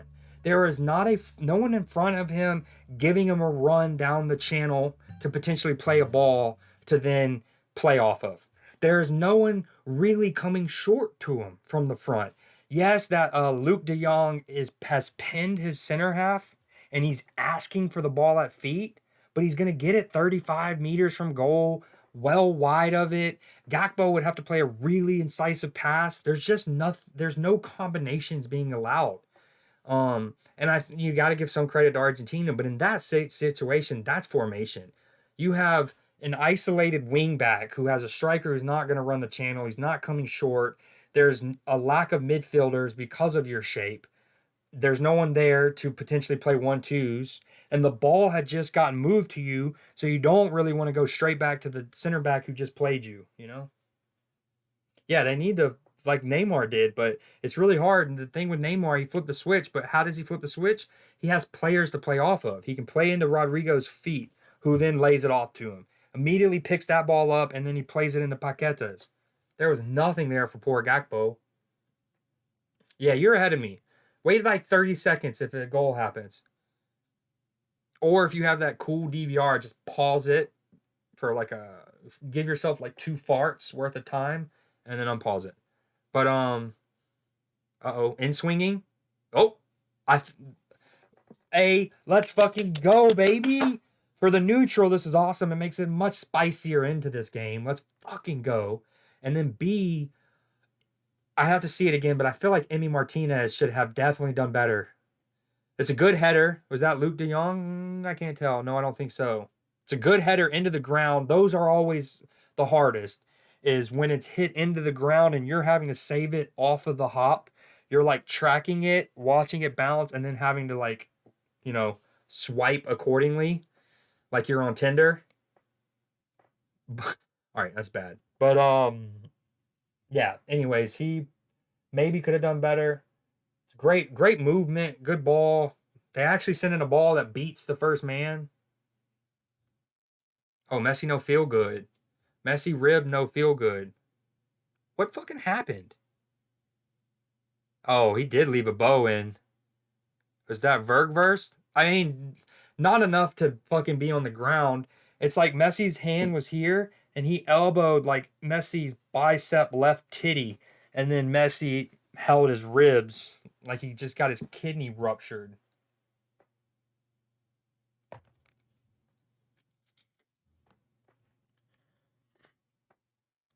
Come on, baby. 2-1. Spicy time. Spicy time. But again, that didn't come from their formation or their system, though. You know, that's just again, it kind of comes to the fact that that dude didn't have many options other than just playing in that in swinger into the box. But this time it's met with a great head, and they're trying it again. Is he going to win that? Oh, second ball falls. Oh! Oh, it's wide. Oh, dude, I thought he just bang and slanged it. Bang and slanged it. That's decent closing down from whoever that Argentine was to get kind of close. Fucking well struck volley that, though. Oh, wow, corner. They'll take it. They'll take it. Come on, Verge. Verge, go forward. And Netherlands, play the fucking ball into the box. Don't play it short. You got 6'4" man mountain Verge. Please put it on his head. Please play him. Don't you play it short. Okay, that's a decent ball. It can be attacked. Virgil was nearish there. The Dutch should be able to recycle this. They're going to want to go wide right quickly. Okay, I like the idea to go back there. But again, there's nothing down the channels. They need some width. They're relying... Your message your message was, quote, held a message for a reason, misogyny. Allow, like I can allow it or not. That's not bad. But you can see what... I don't know. I didn't mean to do that. I got to fix that. I was hoping me allowing it would just be like a one-time thing, but apparently I permitted the term I scream like a girl.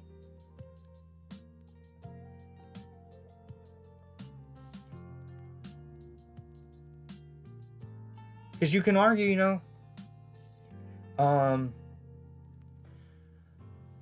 men can scream every bit as vociferously as a woman can.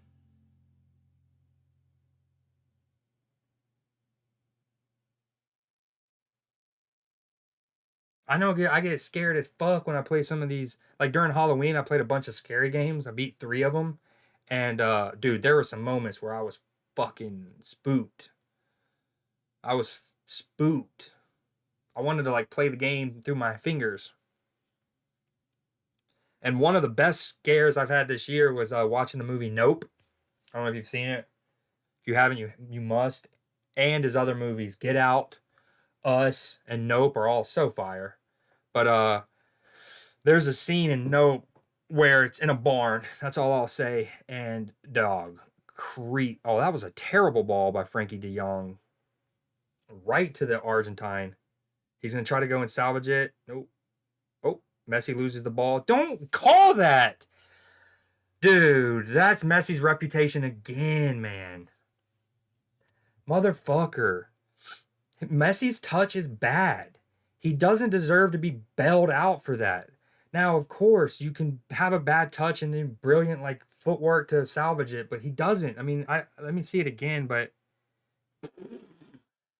Messi's touch gets away from him. It's a 50-50 ball. They both their fucking toes touch like 2 Tesla rods, and it's like, because he's the GOAT, it's surely that Messi couldn't have fucked up. Surely. No way. He must have been infringed upon. I'm surprised they didn't call that. Ball's in the air. Messi goes to challenge for the ball aerially, as does Nathan Ake, who wins it commandingly. Messi ends up on the ground. Oh, this is feisty town. This is fucking feisty town. Oh, shit. You're not kidding. Dude, the Dutch fucking bench was pissed at whatever that Argentine did because, dude, bro, they all, 8 of them, are like fucking walking down those 2 Argentine players who are near the touchline, and one of the Argentine players is like, dude, he is retreating. He is retreating. This is another one where we see this with Atletico Madrid. We see this with Atletico Madrid every year in the Champions League. And we know it's because their manager is Diego Simeone, one of Argentina's best players over the last like 30-ish years. And he instills that in his team, that fiery, competitive nature. But there comes a point. I know, right? Bench clearing, the Netherlands players literally shoving, the bench players shoving an active player for Argentina. That's usually like Instant foul. Dude, look at all the Dutch players. They're immediately one of that. Oh, Virgil, let's go. I normally hate that kind of shit, but Virgil just fucking big blacked him. Robin Big Black. Rest in peace, Christopher Boynton. But dude, obviously the Dutch were livid. That one Argentine backed up like an absolute scaredy cat. I'm surprised that's not banned. You know, like PETA. How dare you assume that cats are more scared than dogs? But anywho, I digress. Dude, while the bench was hawking down that one Argentine player and then eventually shoved him, Virgil just fucking titty fucked him. But the other non great way, you know? Dude, that boy got bodied like a baby back bitch, though, for sure. Virgil just squared up to him, and I mean, he got sent to the Shadow Realm, to the nether regions of Netherlands. Ha! All right, that's all I got. But nah, dude, I fucking love that from Verge. 10 minutes, baby. Bro, you gotta stop spoiling over here. Or I'm gonna wait. Or I'm gonna wait 30 seconds. Oh, here, this is okay. I just saw the sequence. Is that a handball on the backside of that play? Because I think that's not a PK because that first challenge isn't inside the area, right? I thought you were I haven't seen the replay, but I thought you were saying a PK for a handling after that foul, and I was gonna say the ref's gonna use that as a scapegoat and basically be like, that's not a handball because I'm calling the foul here instead of playing advantage like he should have, right? But anywho, come on, do it spicy. They are hard. Mine are too. Dude, I want to see this. This would be so fire. I'd love for this to go into extra time.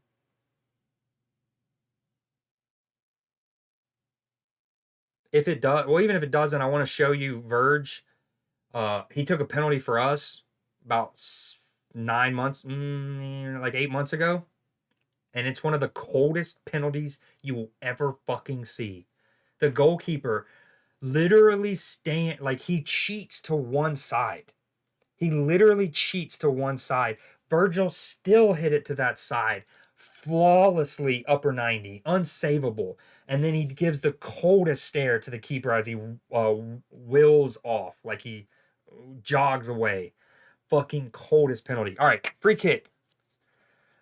The Argentina has a guy on the ground. Oh, doesn't beat the fucking wall. Suck a ween. Come on, baby. Let's go. Go equalize this. Oh, damn. I thought that throw-in was going to elude everyone.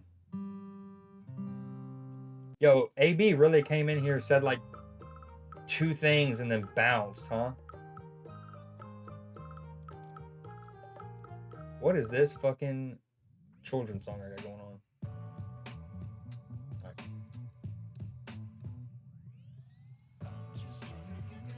Oh, dude, that effort was so close. That volley by Berghaus. Damn, he catches that cleanly off the short hop, too. Virgil's the man, dude. The man crush is too real with him, man. Too real.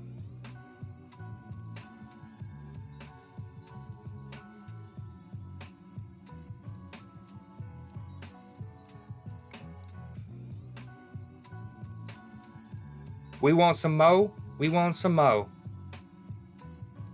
Still plenty of time. 6 minutes-ish of extra time left. Of stoppage time, I should say.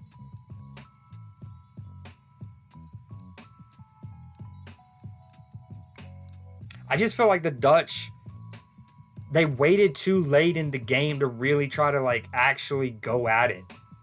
And we've actually seen that with several teams so far this competition, where you feel like they just left it a little bit too late. Maybe they respected their opponents too much, even feared them. And whether that be them not really attacking with verb, whether it be them changing their formation just to kind of compensate to what they thought the other team would do. It's like, play your own game. At this level, if you're not good enough to beat them playing how you play, now that doesn't mean you shouldn't factor in things that other teams do and like have your players well in tune with what to expect, but you should do that within your own system. Like, anyways, and the Dutch didn't change system, and in fact that's part of why I feel like they struggled for a while. They clearly should have noticed that. Ooh, dude, another Argentinian player leaving himself late. What the fuck was that, dude? Oh, Virgil playing striker, winning that. They're getting a second ball. Cross is coming in. Oh, he's wide open. Oh, that's a huge win by Otamendi there, I believe. That is a massive win. What are you fucking calling? Offside? No way you stop play there. It wasn't a head injury.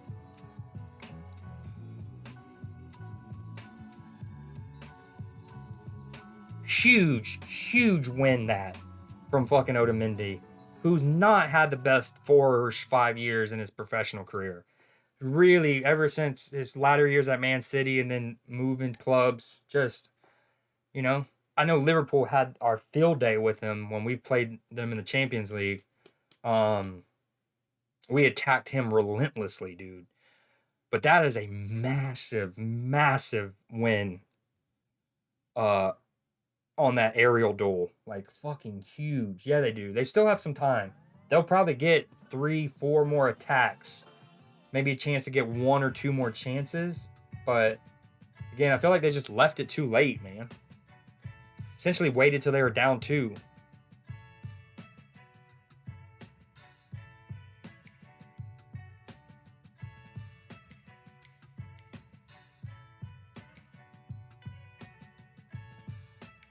That's a great sub to have. Come on, dude. Lautaro Martinez, given the season that man's had, he is balling in Italy right now.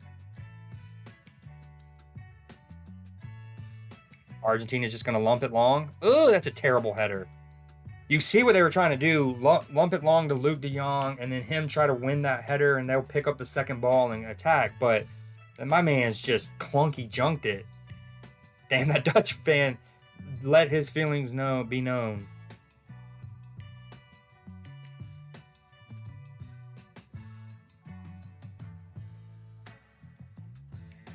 Nah, let's not hope for that. There definitely is going to be some fucking spiciness as they try to go back to the tunnel.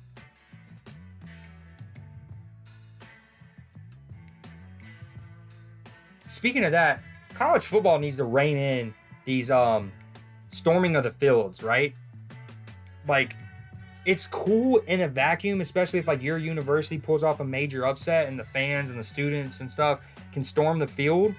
But the thing is, if you were like a non-American looking in at those scenes, it would look like we're unruly. It would look like we're uncivilized and our law enforcement can't keep check of shit, and it's, you know, on the brink of chaos, right? I mean, objectively, if you're looking at it from the outside in, it's not good. It's not good optics. But as American fans, we understand, and like in all sports, are going to be occasions where you're going to have that. But I thought this year in college football was particularly poor. I think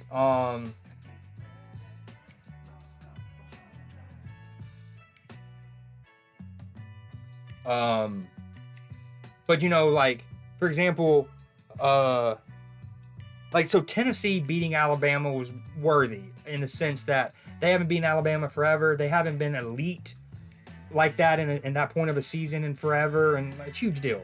The numbers, like, the big upset. But we started to see it where, like, the number 10 team would beat, like, the number 16. And it's like, really? Or there was an instance, I can't remember who it was, but typically their program is like,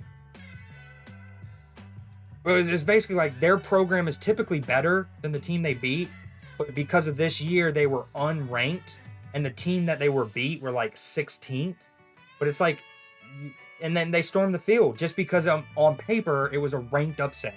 Unranked so-and-so beat 17th, whatever. But it's like, y'all normally beat them. You're the better program. You're just having a bad year, and y'all. It just basically is like anytime they won and you're home, the students use it as a fan to fucking say. So 6 years from now, they'll be like, oh, we were on the field when we stormed the field. Oh, you saw that, dude? There's nothing like the shots of the crowd at a World Cup. Nothing like it. Damn, that was clumsy from Argentina. Oh, they got the free kick. I was about to say. Just barged into homie's back.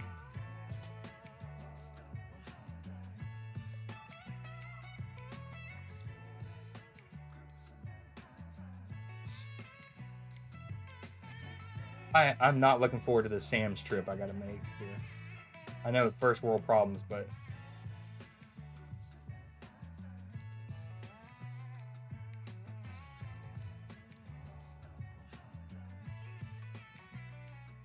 yeah, for real, like they do with like the spider cams on NFL coverage.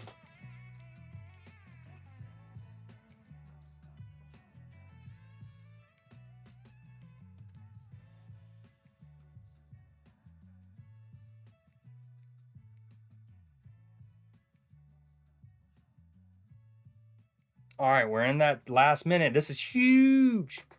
Huge. All right, let Gakpo take this. Oh, this is always tricky, right? Oh, cheeky! So fucking cheeky! Oh, dude, the disguised pass into stride. Granted, I think his first touch almost fucked up the chance. Oh my god, Mia Moore. Mia Moore. Oh, the one on the right there.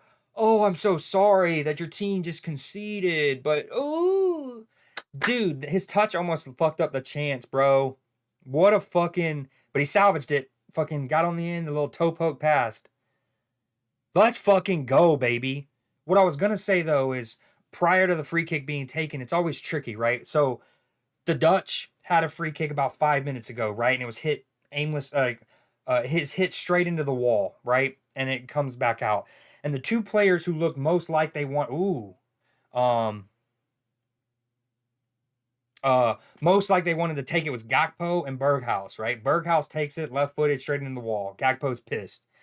And so on the second one, let's say they were going to take a direct free kick, you would think maybe you give this one to Gakpo since the other one hit into the wall. But at the same time, you got to make the case where, like, now you can argue Berghaus has his range, right? That first one, he just didn't have his range right. A jumping, walled defender heads it, right? It wasn't like it was hit straight into the solar plex. He had to jump, head it. And you can argue maybe Berghaus has his range. Let him take the second one, even though his first one was into the wall.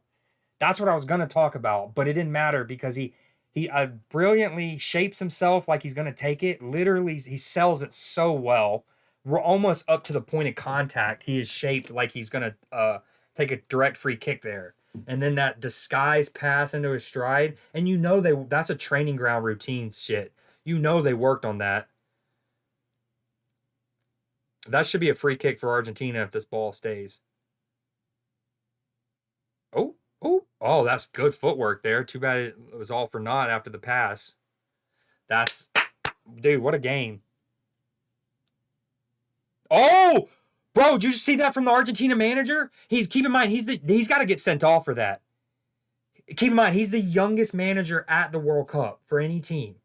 And so as plays called there, obviously Argentina's bench and players are going to come on the field because you huddle up before penalties there, right?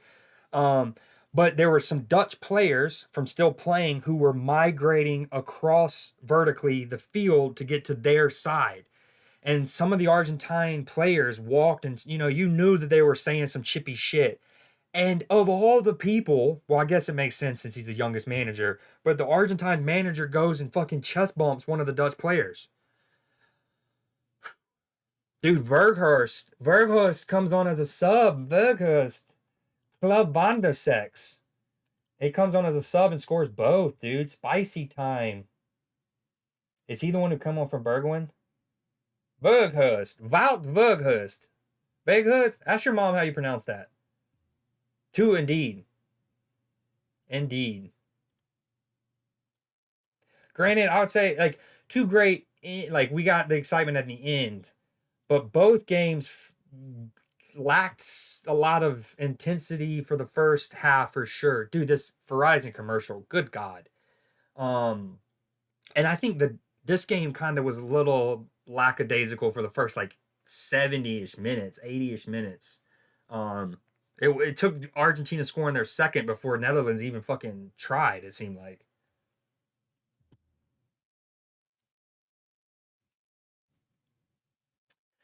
Penalties it is. Penalties it is. All right, how do I VIP someone again? I mean, do.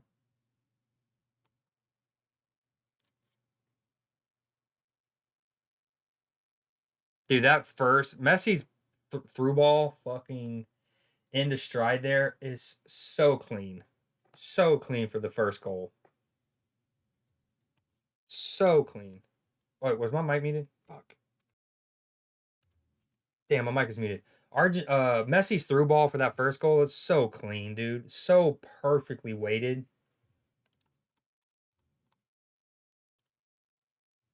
Oh, hey, let me show you Verge's penalty real quick.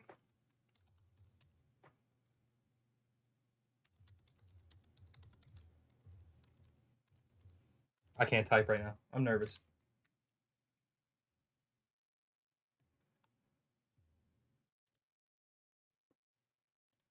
I'm nervous. Oh, yeah.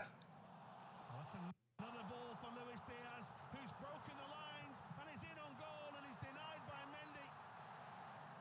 I kind of just want to watch all of these real quick, you know? And the ball is for Pulisic. Well, Chelsea This was from in the League Cup final. April? And Alexander-Arnold's had to This is from mid to late April, if not May, but look at my boy Allison. I feel so bad. Like, again, it's tough, man. Brazil is the winningest team, so, like, you don't really feel bad that they don't win it again, but I do feel for the homie Allison, because he couldn't have, like, you shouldn't expect a goalkeeper to fucking, save penalties. If they do, it's a bonus, but should not be the, like, go ahead. Now, will these teams learn from the lesson that I tried to stress from earlier in the game, right? Where there's just too many. Don't save your best penalty takers for the 5th slot. Oh, wait, I'm so dumb. I thought we were already going to penalties. I'm not dumb, but I guess I lost track of time. I thought we had already played a second half of No, I'm fucking mad trippy. I think it's because he gave 10 minutes of stoppage time and they scored in the 100th. I thought we were already in extra time. And I thought, honestly, we were at the end of extra time. And that was essentially a fucking buzzer beater. Not, well, you know what I mean? Like an equalizer at the death to make it to penalties. But that fucking was an equalizer at the death to go to extra time.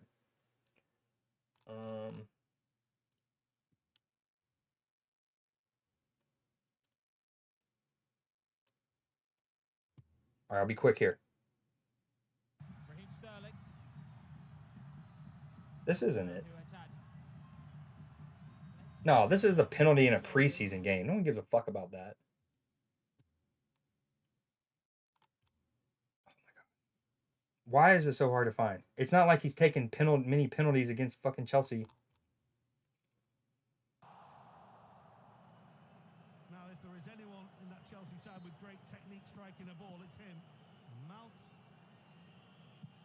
Alisson saves it. What a moment for him. What pressure on his This is not. The Greek international cost us All right, well, I guess they just don't show Virgil. on his shoulders. I think, well, maybe it's because they're just showing the important ones, the, like, decisive ones, but fuck it. If I find it, I'll text it to you if nothing else. The freaky deaky Dutch, baby. All right. We're in the first Creed. We're in the first half of extra time. It's always funny to see the time reset, though. Because, like, right now, we're in the 91st minute. But the Dutch scored their second in, what, the 100 and something? It's like earlier this year, Liverpool's Bobby Firmino, our Brazilian striker, he had 2 goals, right? and this is going to sound trippy as fuck, okay? But his second goal came before his first. That's right. I said it. And I meant it just as I worded it. Because his first came in the first half in stoppage time, and it was like the 49th minute. Okay? And then he scores again almost immediately at the start of the second half. So technically his first goal was in like the 48th minute, and his second goal was in like the 46th minute. And it's just one of those trippy things.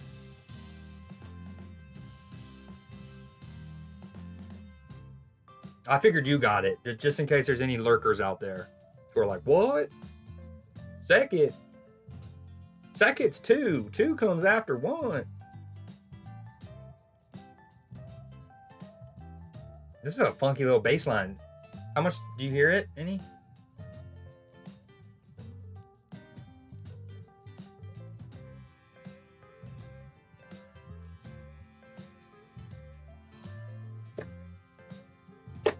All right, here we go, Dutch. You should have a lot of the momentum. And things have gotten spicy. Also, team player like Otamendi on a yellow. Virgil's on a yellow.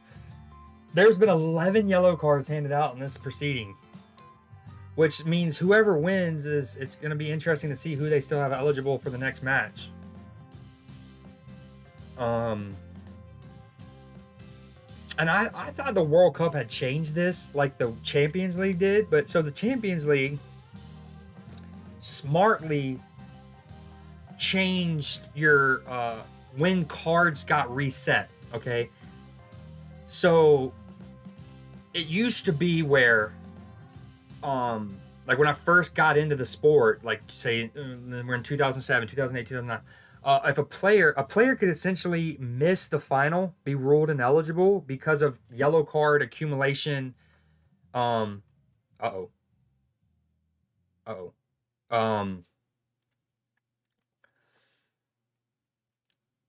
do I put, like, not two yellow cards in one game that makes you a red card, right? But like, let's say you got a yellow card in the quarterfinals, and then you would get a yellow card in the semifinals, and that's it. You would be ineligible to play in the finals. But everyone was like, yeah, I think it was three. It used to be three in the group stage. If you got three total in the group stage of the Champions League, you would have to miss the round of 16. And then they would reset after the round of 16. And then if you got two, and let's say one in the quarters, one in the semis, or I don't remember, but you could basically be ruled ineligible even though you didn't get a red card. And everyone was like, this just doesn't feel right. Like, it's the biggest match in club football. We want the best players playing or at least available, right? And I remember Branislav Ivanovic for Chelsea had to miss that 2008 Champions League final, I believe it was. Maybe it was the 2012 one. But anyways, he had to miss one because of that. And they smartly were like, no. Let's figure out when we reset it better, right? And I think they shifted it up. So instead of resetting after the round of 16, whoa, what just happened to my coverage? And then, but yeah, there's also, I know, right? Branislav Ivanovic. That's a man that I want to fight on my side in an alley brawl. And I don't even need to see him. Anyways, they smartly reset. They changed it to where it resets after the semifinals. So if you can potentially miss a semifinal game because of yellow cards built up in the quarters and whatnot in round of 16, but you could not miss a final because of yellow card accumulation. If you got a red card in a semifinal, you're fucked. But anyways, it also is slightly different in the Champions League. It must be said, because in the Champions League you play home and away. You play a two-legged affair. So it's you basically would play in the scenario we mentioned earlier. It might have been 3 yellow cards. Now that we say that, because you would have 2 quarterfinal games and then 2 semifinal games. So, anyways, long story short, I wonder if the World Cup has also tweaked it, because earlier I saw when Acuna, number 8 for Argentina, he got a yellow card in this game, and it said misses next match. So if they go through, he'll miss the semifinal with Croatia. But maybe, hopefully, that they did it to where, yes, you could be ineligible for a semifinal, but it's because they want to reset things to make sure people aren't ineligible for the final on just red card accumulation. I don't know. I don't know. I like the Colt. I don't know. Hey, how far are you? First off, you're gonna have to text me what city you're in. Oh yeah, you said Denver. I forgot. I thought it was for some reason I was thinking it's still a suburb.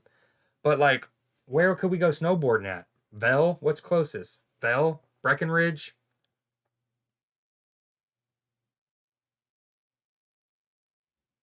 Ooh, that should be a free kick for Argentina. Great dribbling from midfield there by whoever that was for Argentina. What's closer, Vel or what's this cat's name?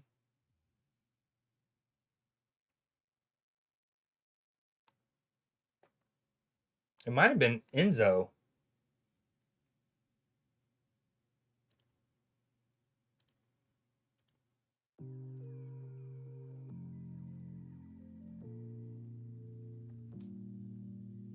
Great fucking running that.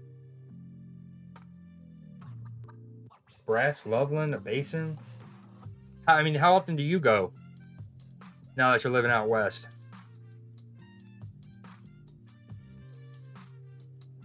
Last time I went snowboarding it's been a while. It's probably been like 6 years since I've been.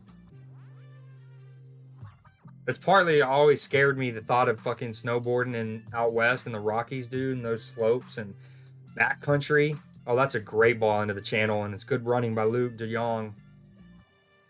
He should hold him up and get your team back in play here. Nice. I'm at the 90. By the way, I'm at the 90. I'll type it when I'm doing it. 98. Hold on. 30. Mine for gold. That tracks. That tracks. Fly fishing, I absolutely should have asked you about that. I know you've always been a huge fisherman.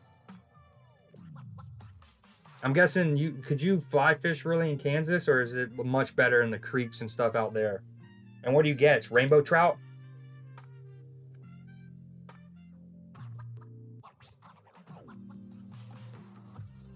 Free kick for the Dutch here. It'll be shaped up for Berghaus to try to in-swing this. And he does. It beats the first, but doesn't get to where he needed it near Verge. That's a sloppy ball from Frank de Jong there. And it didn't matter because a Dutch player clumsily runs into an Argentine. Catfish in all trout species. Brown, brook, tiger. I've never seen a tiger trout, I don't think. Catfish. Did you ever go noodling? I'd never stick my fucking arm in a hole that I have no idea what's in. I know that a lot of people use fucking fancy gloves and shit, like those chemist gloves essentially, but fuck no.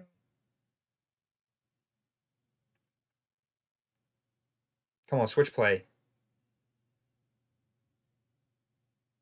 I'm at the 100th minute mark. We're almost getting to the part where the Dutch equalized. Minutes were. Oh my God, we're Messi. Is that Messi? How many rolls do you need there?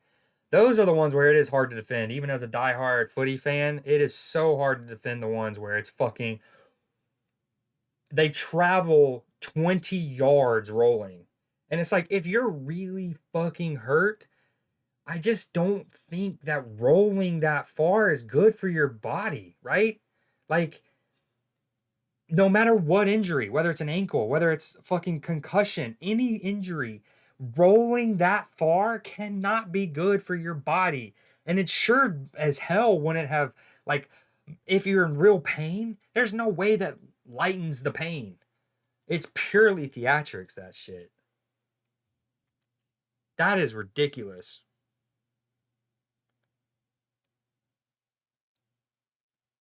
That's where it's like, if they fall and it's like, they like demonstrably hold their ankle, but they're kind of like rocking in place. That one's is kind of hard because, as you know, it's so hard to quantify how painful, and like especially as like, well, we all know how painful cleats on your Achilles and down your shin and shit can be. But it's hard unless you're getting cleated to tell how bad that one caught a person, right? So it's like on those, it's like I don't want to, but on the ones where it's they roll further than the ball traveled to them in their getting fouled. And it's like, dog, my ass. Um, yeah, I don't think I rolled. Is that what you're saying? Like I writhed in place, but I didn't roll. I fell. Well, my initial when I landed, because I fucking was in the air, shit came loose, and I landed, and I think I probably rolled over once, but I didn't fucking. Ah. Oh, I screamed. Let's not make that clear. Definitely fucking screamed. Especially because I saw how loose that thing was when I was falling, and like again, I always say this. I felt the moment where when I hit the ground, something happened where it kind of like snapped back in place. I mean, my ligaments were gone, but like it was one of those where, as you might remember, I eventually got help to a car. I went home and I only went and got an MRI days later. Whereas if that shit didn't pop back into place, at least like structurally, or I don't even know if structurally is the word, but uh it's like, yeah, I would like to say that I like either way. I tore my ACL, MCL, PCL, um, the whole nine. But like again, it popped back in bone wise enough to where I was able to limp, and then only later when the swelling never went down, I was like, this thing's fucked. Um, but I didn't roll like Messi just did. But yeah, dude, I definitely fucking rock. Because again, that was like in slow motion. The way I just saw it, it was like Tyrone Protho, the old Alabama receiver, when his ankle went limp, he broke his ankle, and that shit just was loose like this. That's how my knee looked. And then when it hit, I literally feel it. And I think that saved me. Well, two things I took all the L's. Yo, what up, Dole? They did, dude. They did. Um, and Rodrigo's penalty, the first one for Brazil sucked ass. Was so bad. But yeah, Pete, I took all the L's. But between my knee popping back in place and you is what saved me basically $1,000. Because even with my knee popping in place, I was thinking I needed an ambulance. Like it hurt that bad. Yeah, they did. And like there was 10 minutes of stoppage time at the end of regulation, and they scored in like the 110th minute. It was literally fucking at the end. Yeah, Netherlands were like sleepwalking until Argentina scored their second. And then there was like a little bust up of fucking the Netherlands bench came onto the field and fucking pushed. There was almost a fight broke out, legit. And that kind of really fucking woke up the Dutch. Um, but yeah, Pete, you might remember you told me you're like, I was like, dude, I fucking might need the ambulance. And you were like, you do know that shit costs like $950. Um, and I was like, what? It's like, even with insurance? And you're like, yeah, probably. And I was like, fuck that.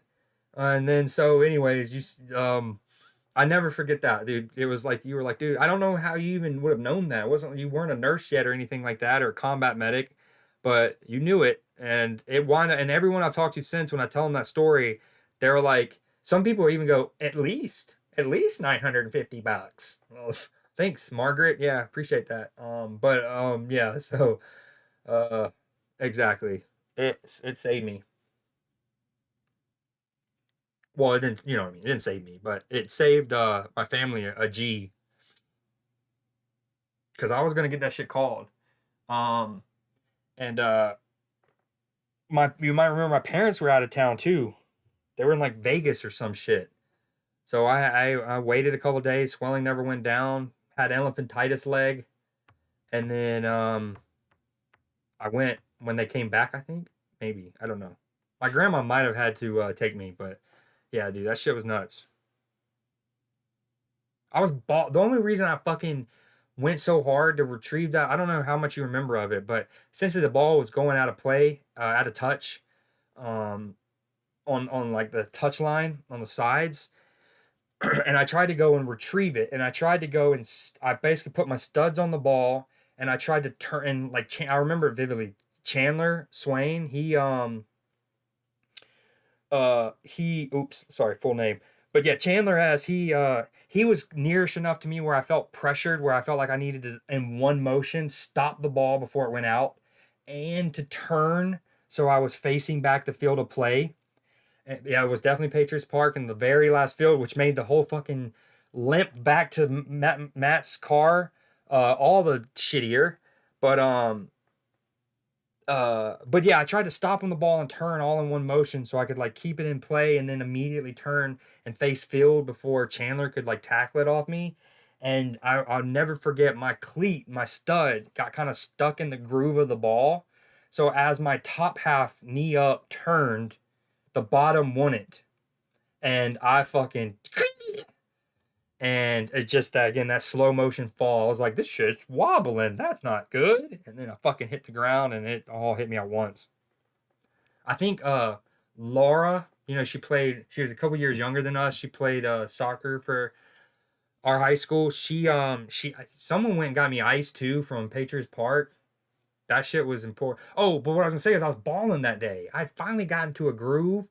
Um, I remember that we were playing headers, side netting, and volleys because we had no keepers, and I scored a filthy bender, dude. If you take FIFA terms, I mean this is an R1 and B R1 circle all day. Yes, exactly. I remember her last name, but we're trying to protect the last names. But anywho, and I know you probably remember it too. But so good job not saying Rebecca's. Anywho, but I'll never forget that. You remember Angelo? He was. I received the ball with my back towards the goal, and of course, there's no goalkeeper. So if you can just get a turn, you're probably gonna strike it. But I'm outside the area. I'm near where the Dutch free kick was, where they eventually score the second, and I have my back towards goal, and I fucking pin him. I stop the ball in front of me, and then I like turn him. I spin him. I like fucking drag the ball to my right foot, and I hit a curler, and it kisses off the inside. It hits the inside of the post, and then it comes and scores in the center part. Because I can't remember. Well, I can't remember if it was Dallas or Brooks, but one of them was trying to like that doesn't count. And I was like, man, no, fuck that. And I think you and Q and a couple others were like, dude, give that one to him because it didn't hit the side netting, it hit the post, and then scored in the center part of it or whatever. But I remember one of the two seniors at the time, ballers, were fucking. I was like, dude, of all people who are gonna try to rob me of one, it's the two of y'all who could probably score a goal any moment you so choose. If you just shake off the high for a couple seconds, or not Brooks, but you know what I mean. But yeah, one of the two stars were like that doesn't count. I was like, dude, fuck that. But anyways, I just knew I was feeling it, or else I would never have chased that ball and tried to stop it, turn at the same time as the ball went out of bounds, some 50 yards from goal. But it makes a cool story 14 years later, that's for sure. This has been a pretty uneventful half. I'll try to get focused back on the game, but there's not been much. Let's see what we got. Dole, you still here? And again, AB comes and he says 2 words, talks about his testicles, and then he vanishes.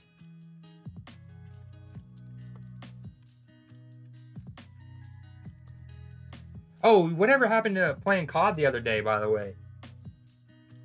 Granted, I didn't hit you back up either, in fairness, but I just was wondering, did you ever even go play COD at all? Even by yourself or not? Damn, there are, what is that? 42, 52 fucking, I can't do math right now. 42 free kick fouls? Good God. Yeah, that'll explain it. That'll do, pig, that'll do.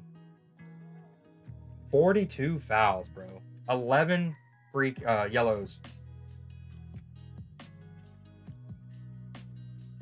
There is almost 3 times as many yellow cards as corners. That is something.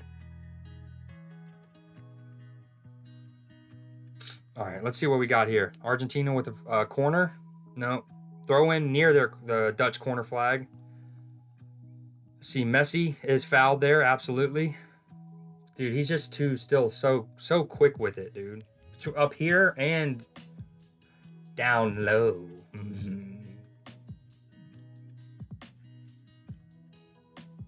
Dude, I need to get out there for real. I want to go out west so bad.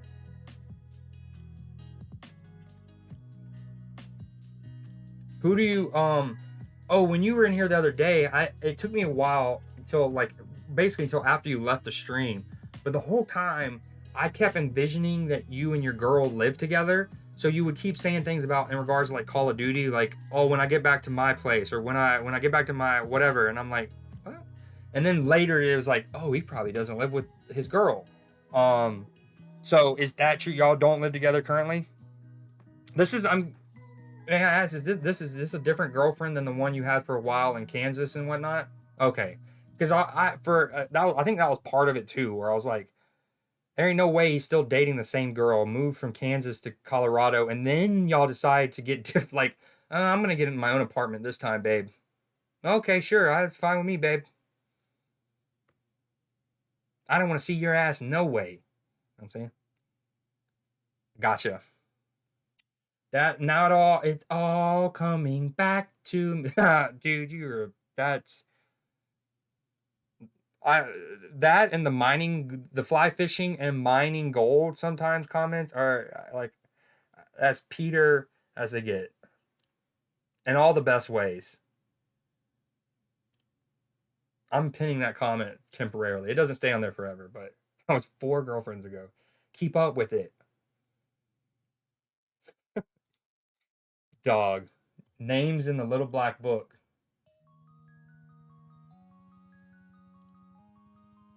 Have you heard the all right, again, is the music even heard like audible, or is it not loud enough? Or you know what I mean? That's the same thing. Good shit, Verge. Nice clearance.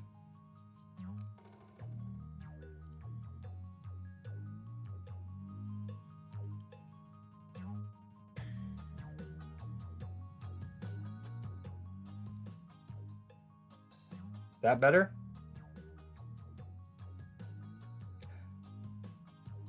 It's always tricky because there's 3 different locations at which I can adjust my audio, right? There's on the YouTube thing itself, like the little bar we all know.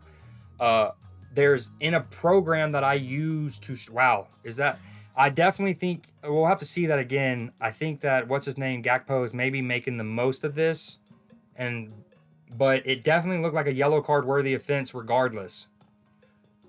It also looked like one that could have caught his ankle mean. The music, now at least you finally hear it and then you don't like it. I'm just kidding. Oh, I missed the replay of the challenge. Fuck. But yeah, there's 3 different places I can fucking change it, and I don't know often which ones do which. Like on that program I mentioned, I know for a fact that'll adjust how much the audience hears, but I don't know about YouTube. Okay.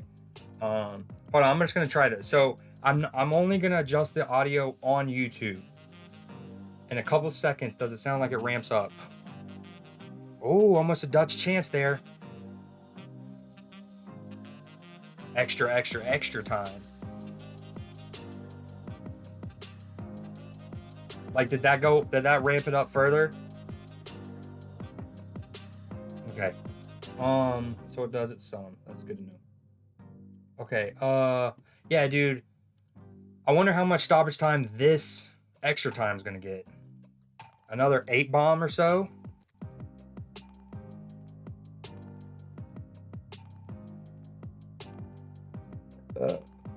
I'm trying to figure out what I want. So I gotta go run errands and sometime after this game ends. No rush, but I gotta go to Sam's Club. And I'm trying to think of what I want to scoop for dinner while I'm doing that. I haven't had a pub sub in 2 weeks. Pub subs are fucking bae.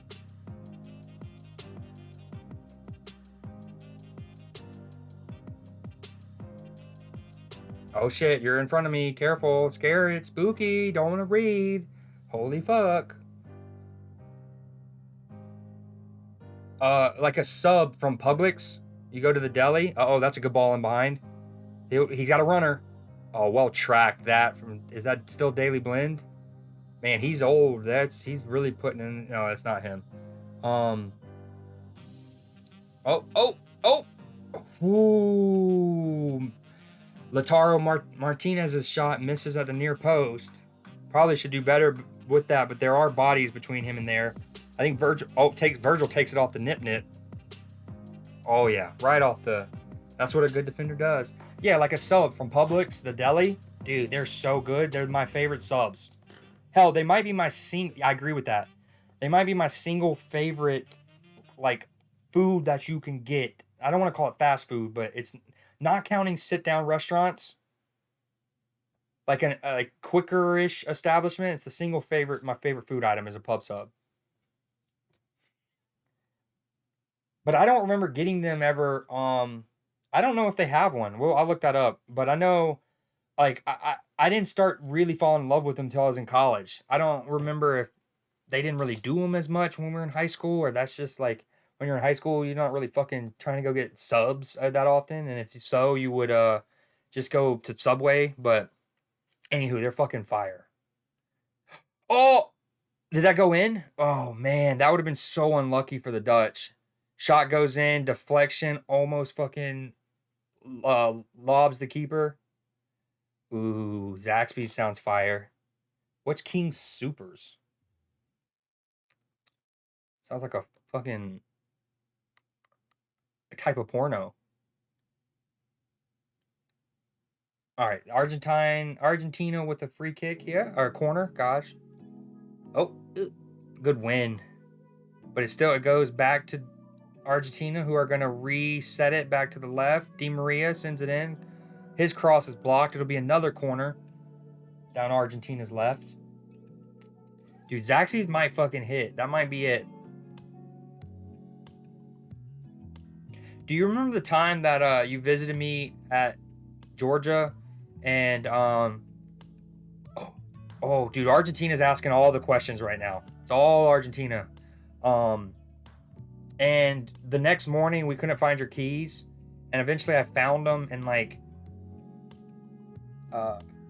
okay, at my apartment complex, in between the sidewalk and the building would be like landscaping, you know what I mean? Like where you put like those little landscaping bricks, and then you'd have mulch and then like a bush, and we found your car keys randomly in the freaking mulch essentially. I still have the picture. I think it's on my Instagram. My phone's dead.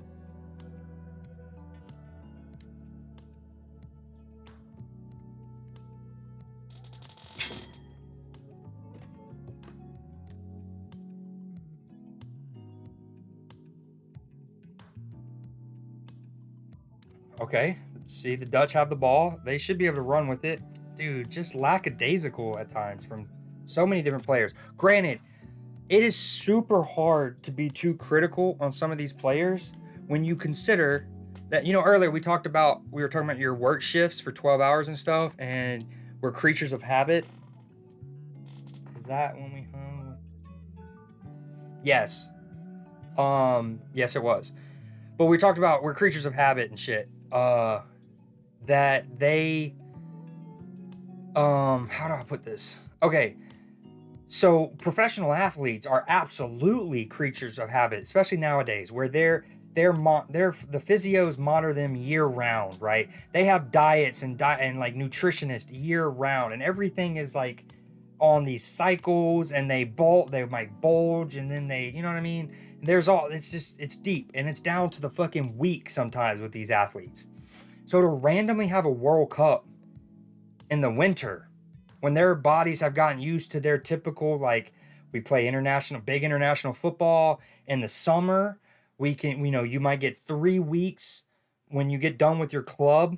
At the end of that season, you might have 3 weeks with your national team before that. Oh, the Dutch should be, get your head up. Oh, nice. Please play him. Slip him. What? That is so fucking terrible. Dude, that is so bad. Even before he skipped past that one Argentine, He has runners, and he should just slip them behind with what they call a slide rule pass.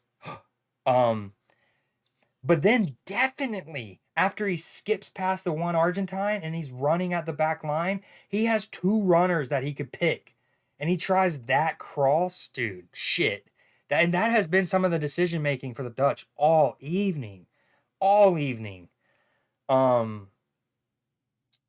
But anyways, what I was gonna say is it's really hard. I mean, we're in the 118th minute. They're playing games every 3 days. And in instances where they might have had to go to extra time multiple times, like Croatia, going into the semifinal, they would have been thrilled that the Dutch equalized, if nothing else. They don't care who they play, but it's just that, like, given that the Croatias had to play back-to-back 120-minute matches and go, like, obviously go to penalties, that they're going to be fucking gassed. And so they would just have hope that these teams would have also had to fucking play for 120 minutes. But anyways, they're playing at a time that their bodies aren't used to. They only had 1 week of prep before the World Cup. They're playing every 3 days, and they're playing like 120 minutes, 20 minutes in this instance.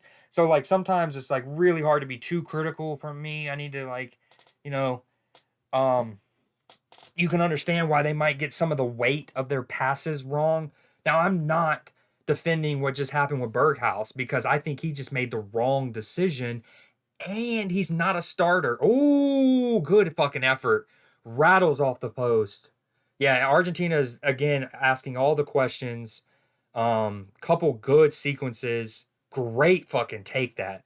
I mean, you can't ask to strike a ball much cleaner, especially with bodies in your way, and he just gets unlucky that caroms off the post. But yeah, I think Berghaus isn't a starter, was subbed on, so he has no fatigued excuse on why he made such a poor decision there. He's got to slip them in. You know, the Dutch goalkeeper, these like the first group stage match for the Netherlands was his first ever appearance for the national team. He has 4, well, I think this would be his 5th. He has 5 appearances for his country, and they've all come at the World Cup. Like, it's all downhill from here. Like, imagine your next one is a friendly in like Andorra, and there's like 7,000 people there. That would be fucking from the highs to the lows, huh? Penalties it is, dude. Another fucking game going to penalties. Oh, mi amor. Mi amor. Damn, I can't believe that, dude. I really pisses me off seeing the wrong decisions. I can understand, like, I get over hit, under hit passes, miscontrol, that shit happens, but the fucking wrong decisions, especially when you have options that are so obvious and they're good. Like, usually in soccer at any given time, if your teammates move for you well, you probably should have anywhere between 3 to 5, 6-ish, 3 to 5 options. The majority of them will almost always be safe, right? They're drops, they're squares, they're simple, and they're safe. And then you usually have your options that are a bit more adventurous, a bit lower percentage, and it's just like, are you ready to take it? So in that instance, Berghaus, he has he has his drops, right? Well, he actually really doesn't even have drops, because once he skips past the Argentine there, you're not dropping that. At minimum, you're going to just take it all the way and then shoot, right? So his 2 passing options are both solid percentage options. So that's in terms of the passer's success rate, how likely it is that he could potentially find that pass. They're high relatively. But then if you look at the outcome of what his teammate will have once receiving that pass, they're great. And he just doesn't choose them. Again, all right, so I said this earlier when I thought we were going to penalties well before we did. Will they have learned, will they have watched, at least kept an ear to the Brazil game? And will that conversation of, do you save your best for the 5th, will that be in their minds? and this is relevant because will you line up Messi to be Argentina's fifth? Not me. I'm a long believer of your best should be your third. It's not too early, but it's not too early where there's too much stuff that can happen after. But you're guaranteed if you're third, even if your two teammates miss on 1 and 2, you're guaranteed to be able to take that third. I think forever, for 100 years plus, the reasoning was behind why you put your best on fifth was obviously because like it's the decider in theory. But it's like I've never crunched the numbers, but I would love to know how many penalties in the history, and whether it's World Cup, European Championships, Copa America, Champions League, whatever, how many actually even go to the fifth? Because I would honestly wager that more go past 5 than are decided on the fifth, if that makes sense. And so in that point, it's like your fifth isn't even the crucial one. That's $1,000. Like I'm betting $1,000 on that. Oh, my boy Virgil taking the first. We talked about it earlier. He had one of the coldest penalties I've ever seen. I don't want to jinx him, but he's had one of the coldest penalties I've ever seen. But he wouldn't be considered their penalties specialist. Like he's definitely not their best. So I also like putting him here. Come on, Verge. You're ice cold. You're calm as you like. He's Virgil van Dijk. He's Virgil van Dijk. He's our center half. He's our number 4.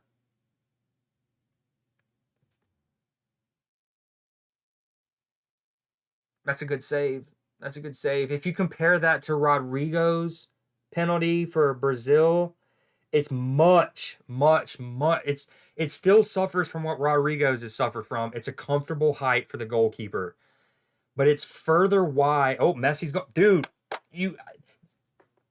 I'm too good with it, dude. I'm too good with it. There is no way in fuck you have Messi and Verge both take your first penalties unless you're aware of what happened with Neymar in Brazil earlier today, and it's reminded that you're not guaranteed that fifth. Again, the entire footballing world would have been made clear of that dynamic when it happened to Ronaldo in Portugal some 8-ish years ago. All right, Messi's already made one. Will he go to the same side? This is always the mind games, right? Will he go to the keeper's left here? I say no. Keeper's right. Yep, dude. Just too confident. But anyways, Virgil's was better than Rodrigo's. I mean, it's better struck. It's further to the side, but still too comfortable of a height. Fuck, my boy Verge, dude. Please don't make it be my boy Verge. I need an Argentine to not score, and most of the Dutch after this to score coming up here, because I don't want this to be on Verge. I can't have it be on Verge. But actually, part of me wants it, because think about it. If that's on Verge, imagine the fuel that man is going to have for the rest of this Liverpool season to make amends for that.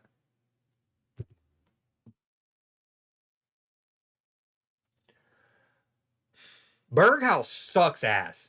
I know he's the one who played the pass into the feet of the Dutch player who scored the Dutch's second.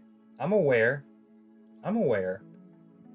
But while it was a well-disguised and weighted pass, it wasn't that difficult. You'd expect a player to be able to make that pass on that free kick, right?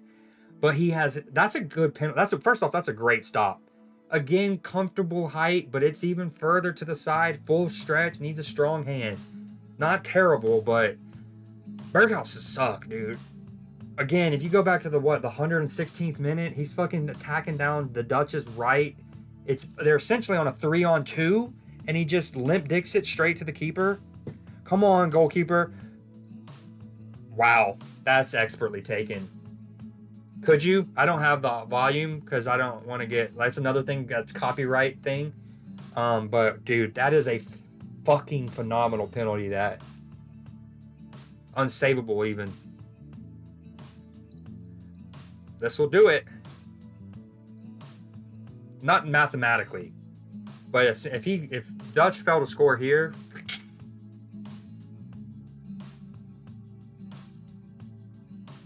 what a penalty that.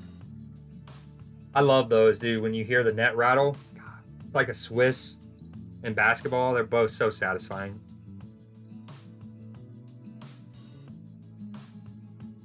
Come on, score this. Are they going to be another team that doesn't score any penalty? Oh, dispatched. Dispatched. You can tell Emi Martinez there probably expected him to go down the middle because it's often the safest. And he was just making sure he didn't give up on that, that one. Come on, Keep, for real, dude. Oh, I wonder what that Dutch player was just saying to that Argentine. Hey, hope you don't fuck up. Adios mio. Mama Verga.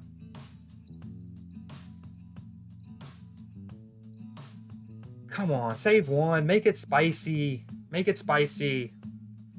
Yeah, obviously, if he scores it, it's over. My boy Verge. I guess technically it's not over. Argentina could miss their next two, and then it could be 3-3. So I spoke too soon.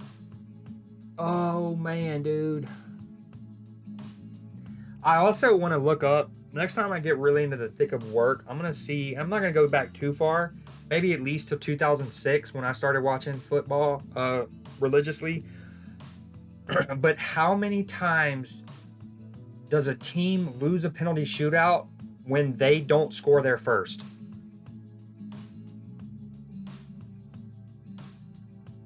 Come on. Let's go. We need to stop here. We need to stop here. This puts it to bed, right? No, not technically. Oh, there's so much gamesmanship in this shit. Like, kicking the ball away, stepping on the penalty marker, talking in between. It's why earlier in the Brazil-Croatia match, I really liked what Casemiro did.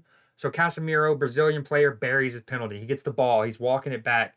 And he goes to hand it to Luka Modric for Croatia to take the next penalty. Now, these are two players who played for years together at Real Madrid. They've won everything you can in club football together. They're close. So there was no bullshitting. He just cleanly, sportsmanshipy handed him the ball. Okay, here we go. I'm not looking at your comment in case you spoil it. I don't like this. From an Argentina perspective, I don't like him being straight on. Okay. Dude, that was a weird starting of the run-up. Ah! It's funky! It's funky! Oh, the weed in Amsterdam. Can it get lit up? Can it get lit up? Oh, they're praying, dude. The freaking... Oh, man. Argentinian fans. Argentinian. No one knows, but it's provocative. Dude, it's so spicy. See, this is why I always say you should have your best penalty taker go fifth. Nah, here we go. Come on, you gotta bury this, Luke. You're a striker. Clean. I'm often very nervous when players pause in their run-up, right? It's always super nervous. We know why they do it. They try to bait. They want to see the keeper play their hand, pun intended, and then you just roll it the other way. But in instances where goalkeepers don't, you fuck your run-up and your ability to potentially get power on it. Oh, dude. There's so much spiciness between penalty takes. But, okay, let me do my math. If Argentina scores this, it's over, though. I'm right on this time. Don't you do it. Maybe you fuck up. Come on, Netherlands. I want you to lift the cup.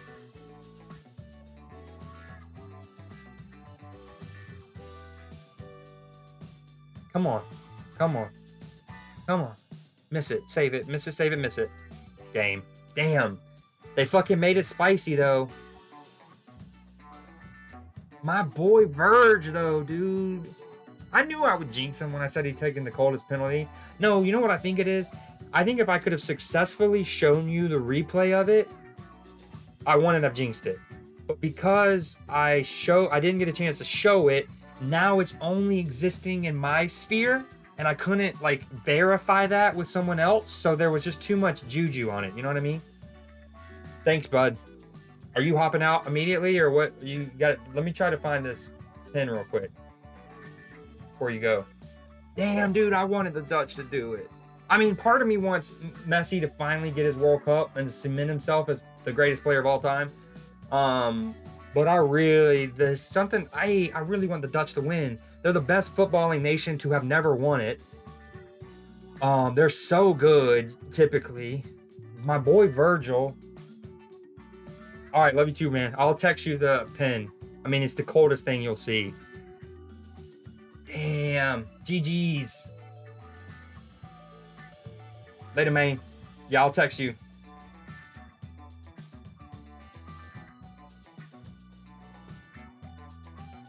Can't believe Verge, man. Verge.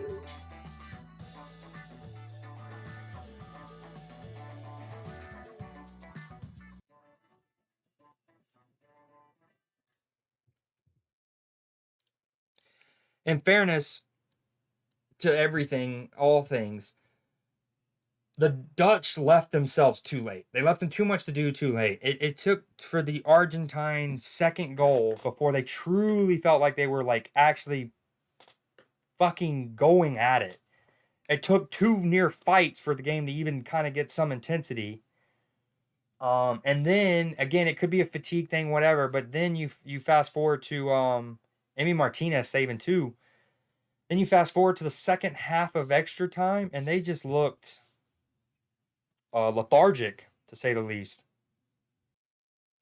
And you would think that Argentina would be favored against Croatia from like sports betting and whatnot standpoint, and then also that Argentine fans would go into that expecting to beat them. Now that's dangerous.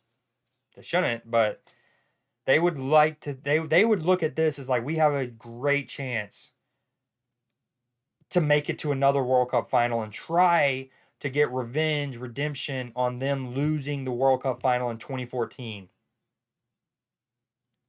The first comment all game, and it's about the tears. Give me your tears, Gypsy. Yeah, dude, for real though. The good news is Liverpool get Virgil back sooner.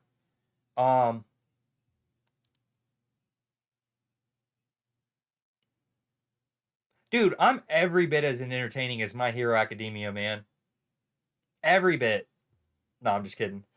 So now that he's watched all of Overlord, is that what you're binging through together?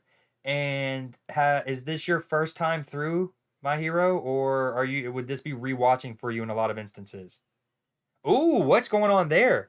Messi looks like he's getting into some words with maybe Louis van Gaal.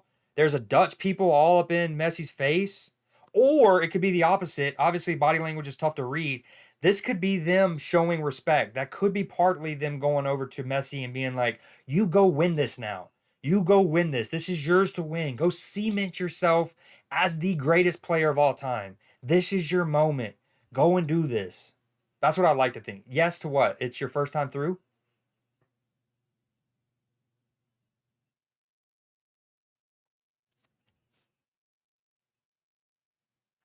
I've only seen like 14 episodes of season 1. I own all of season 1, which I think is like 30-ish episodes.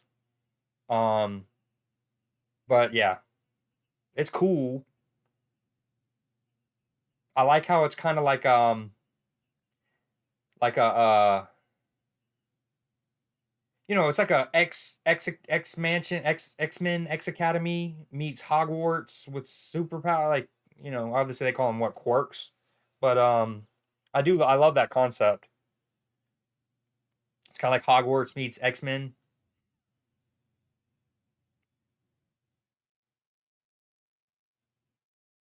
Damn, dude. I wanted the Dutch to do it. I'm not gonna lie.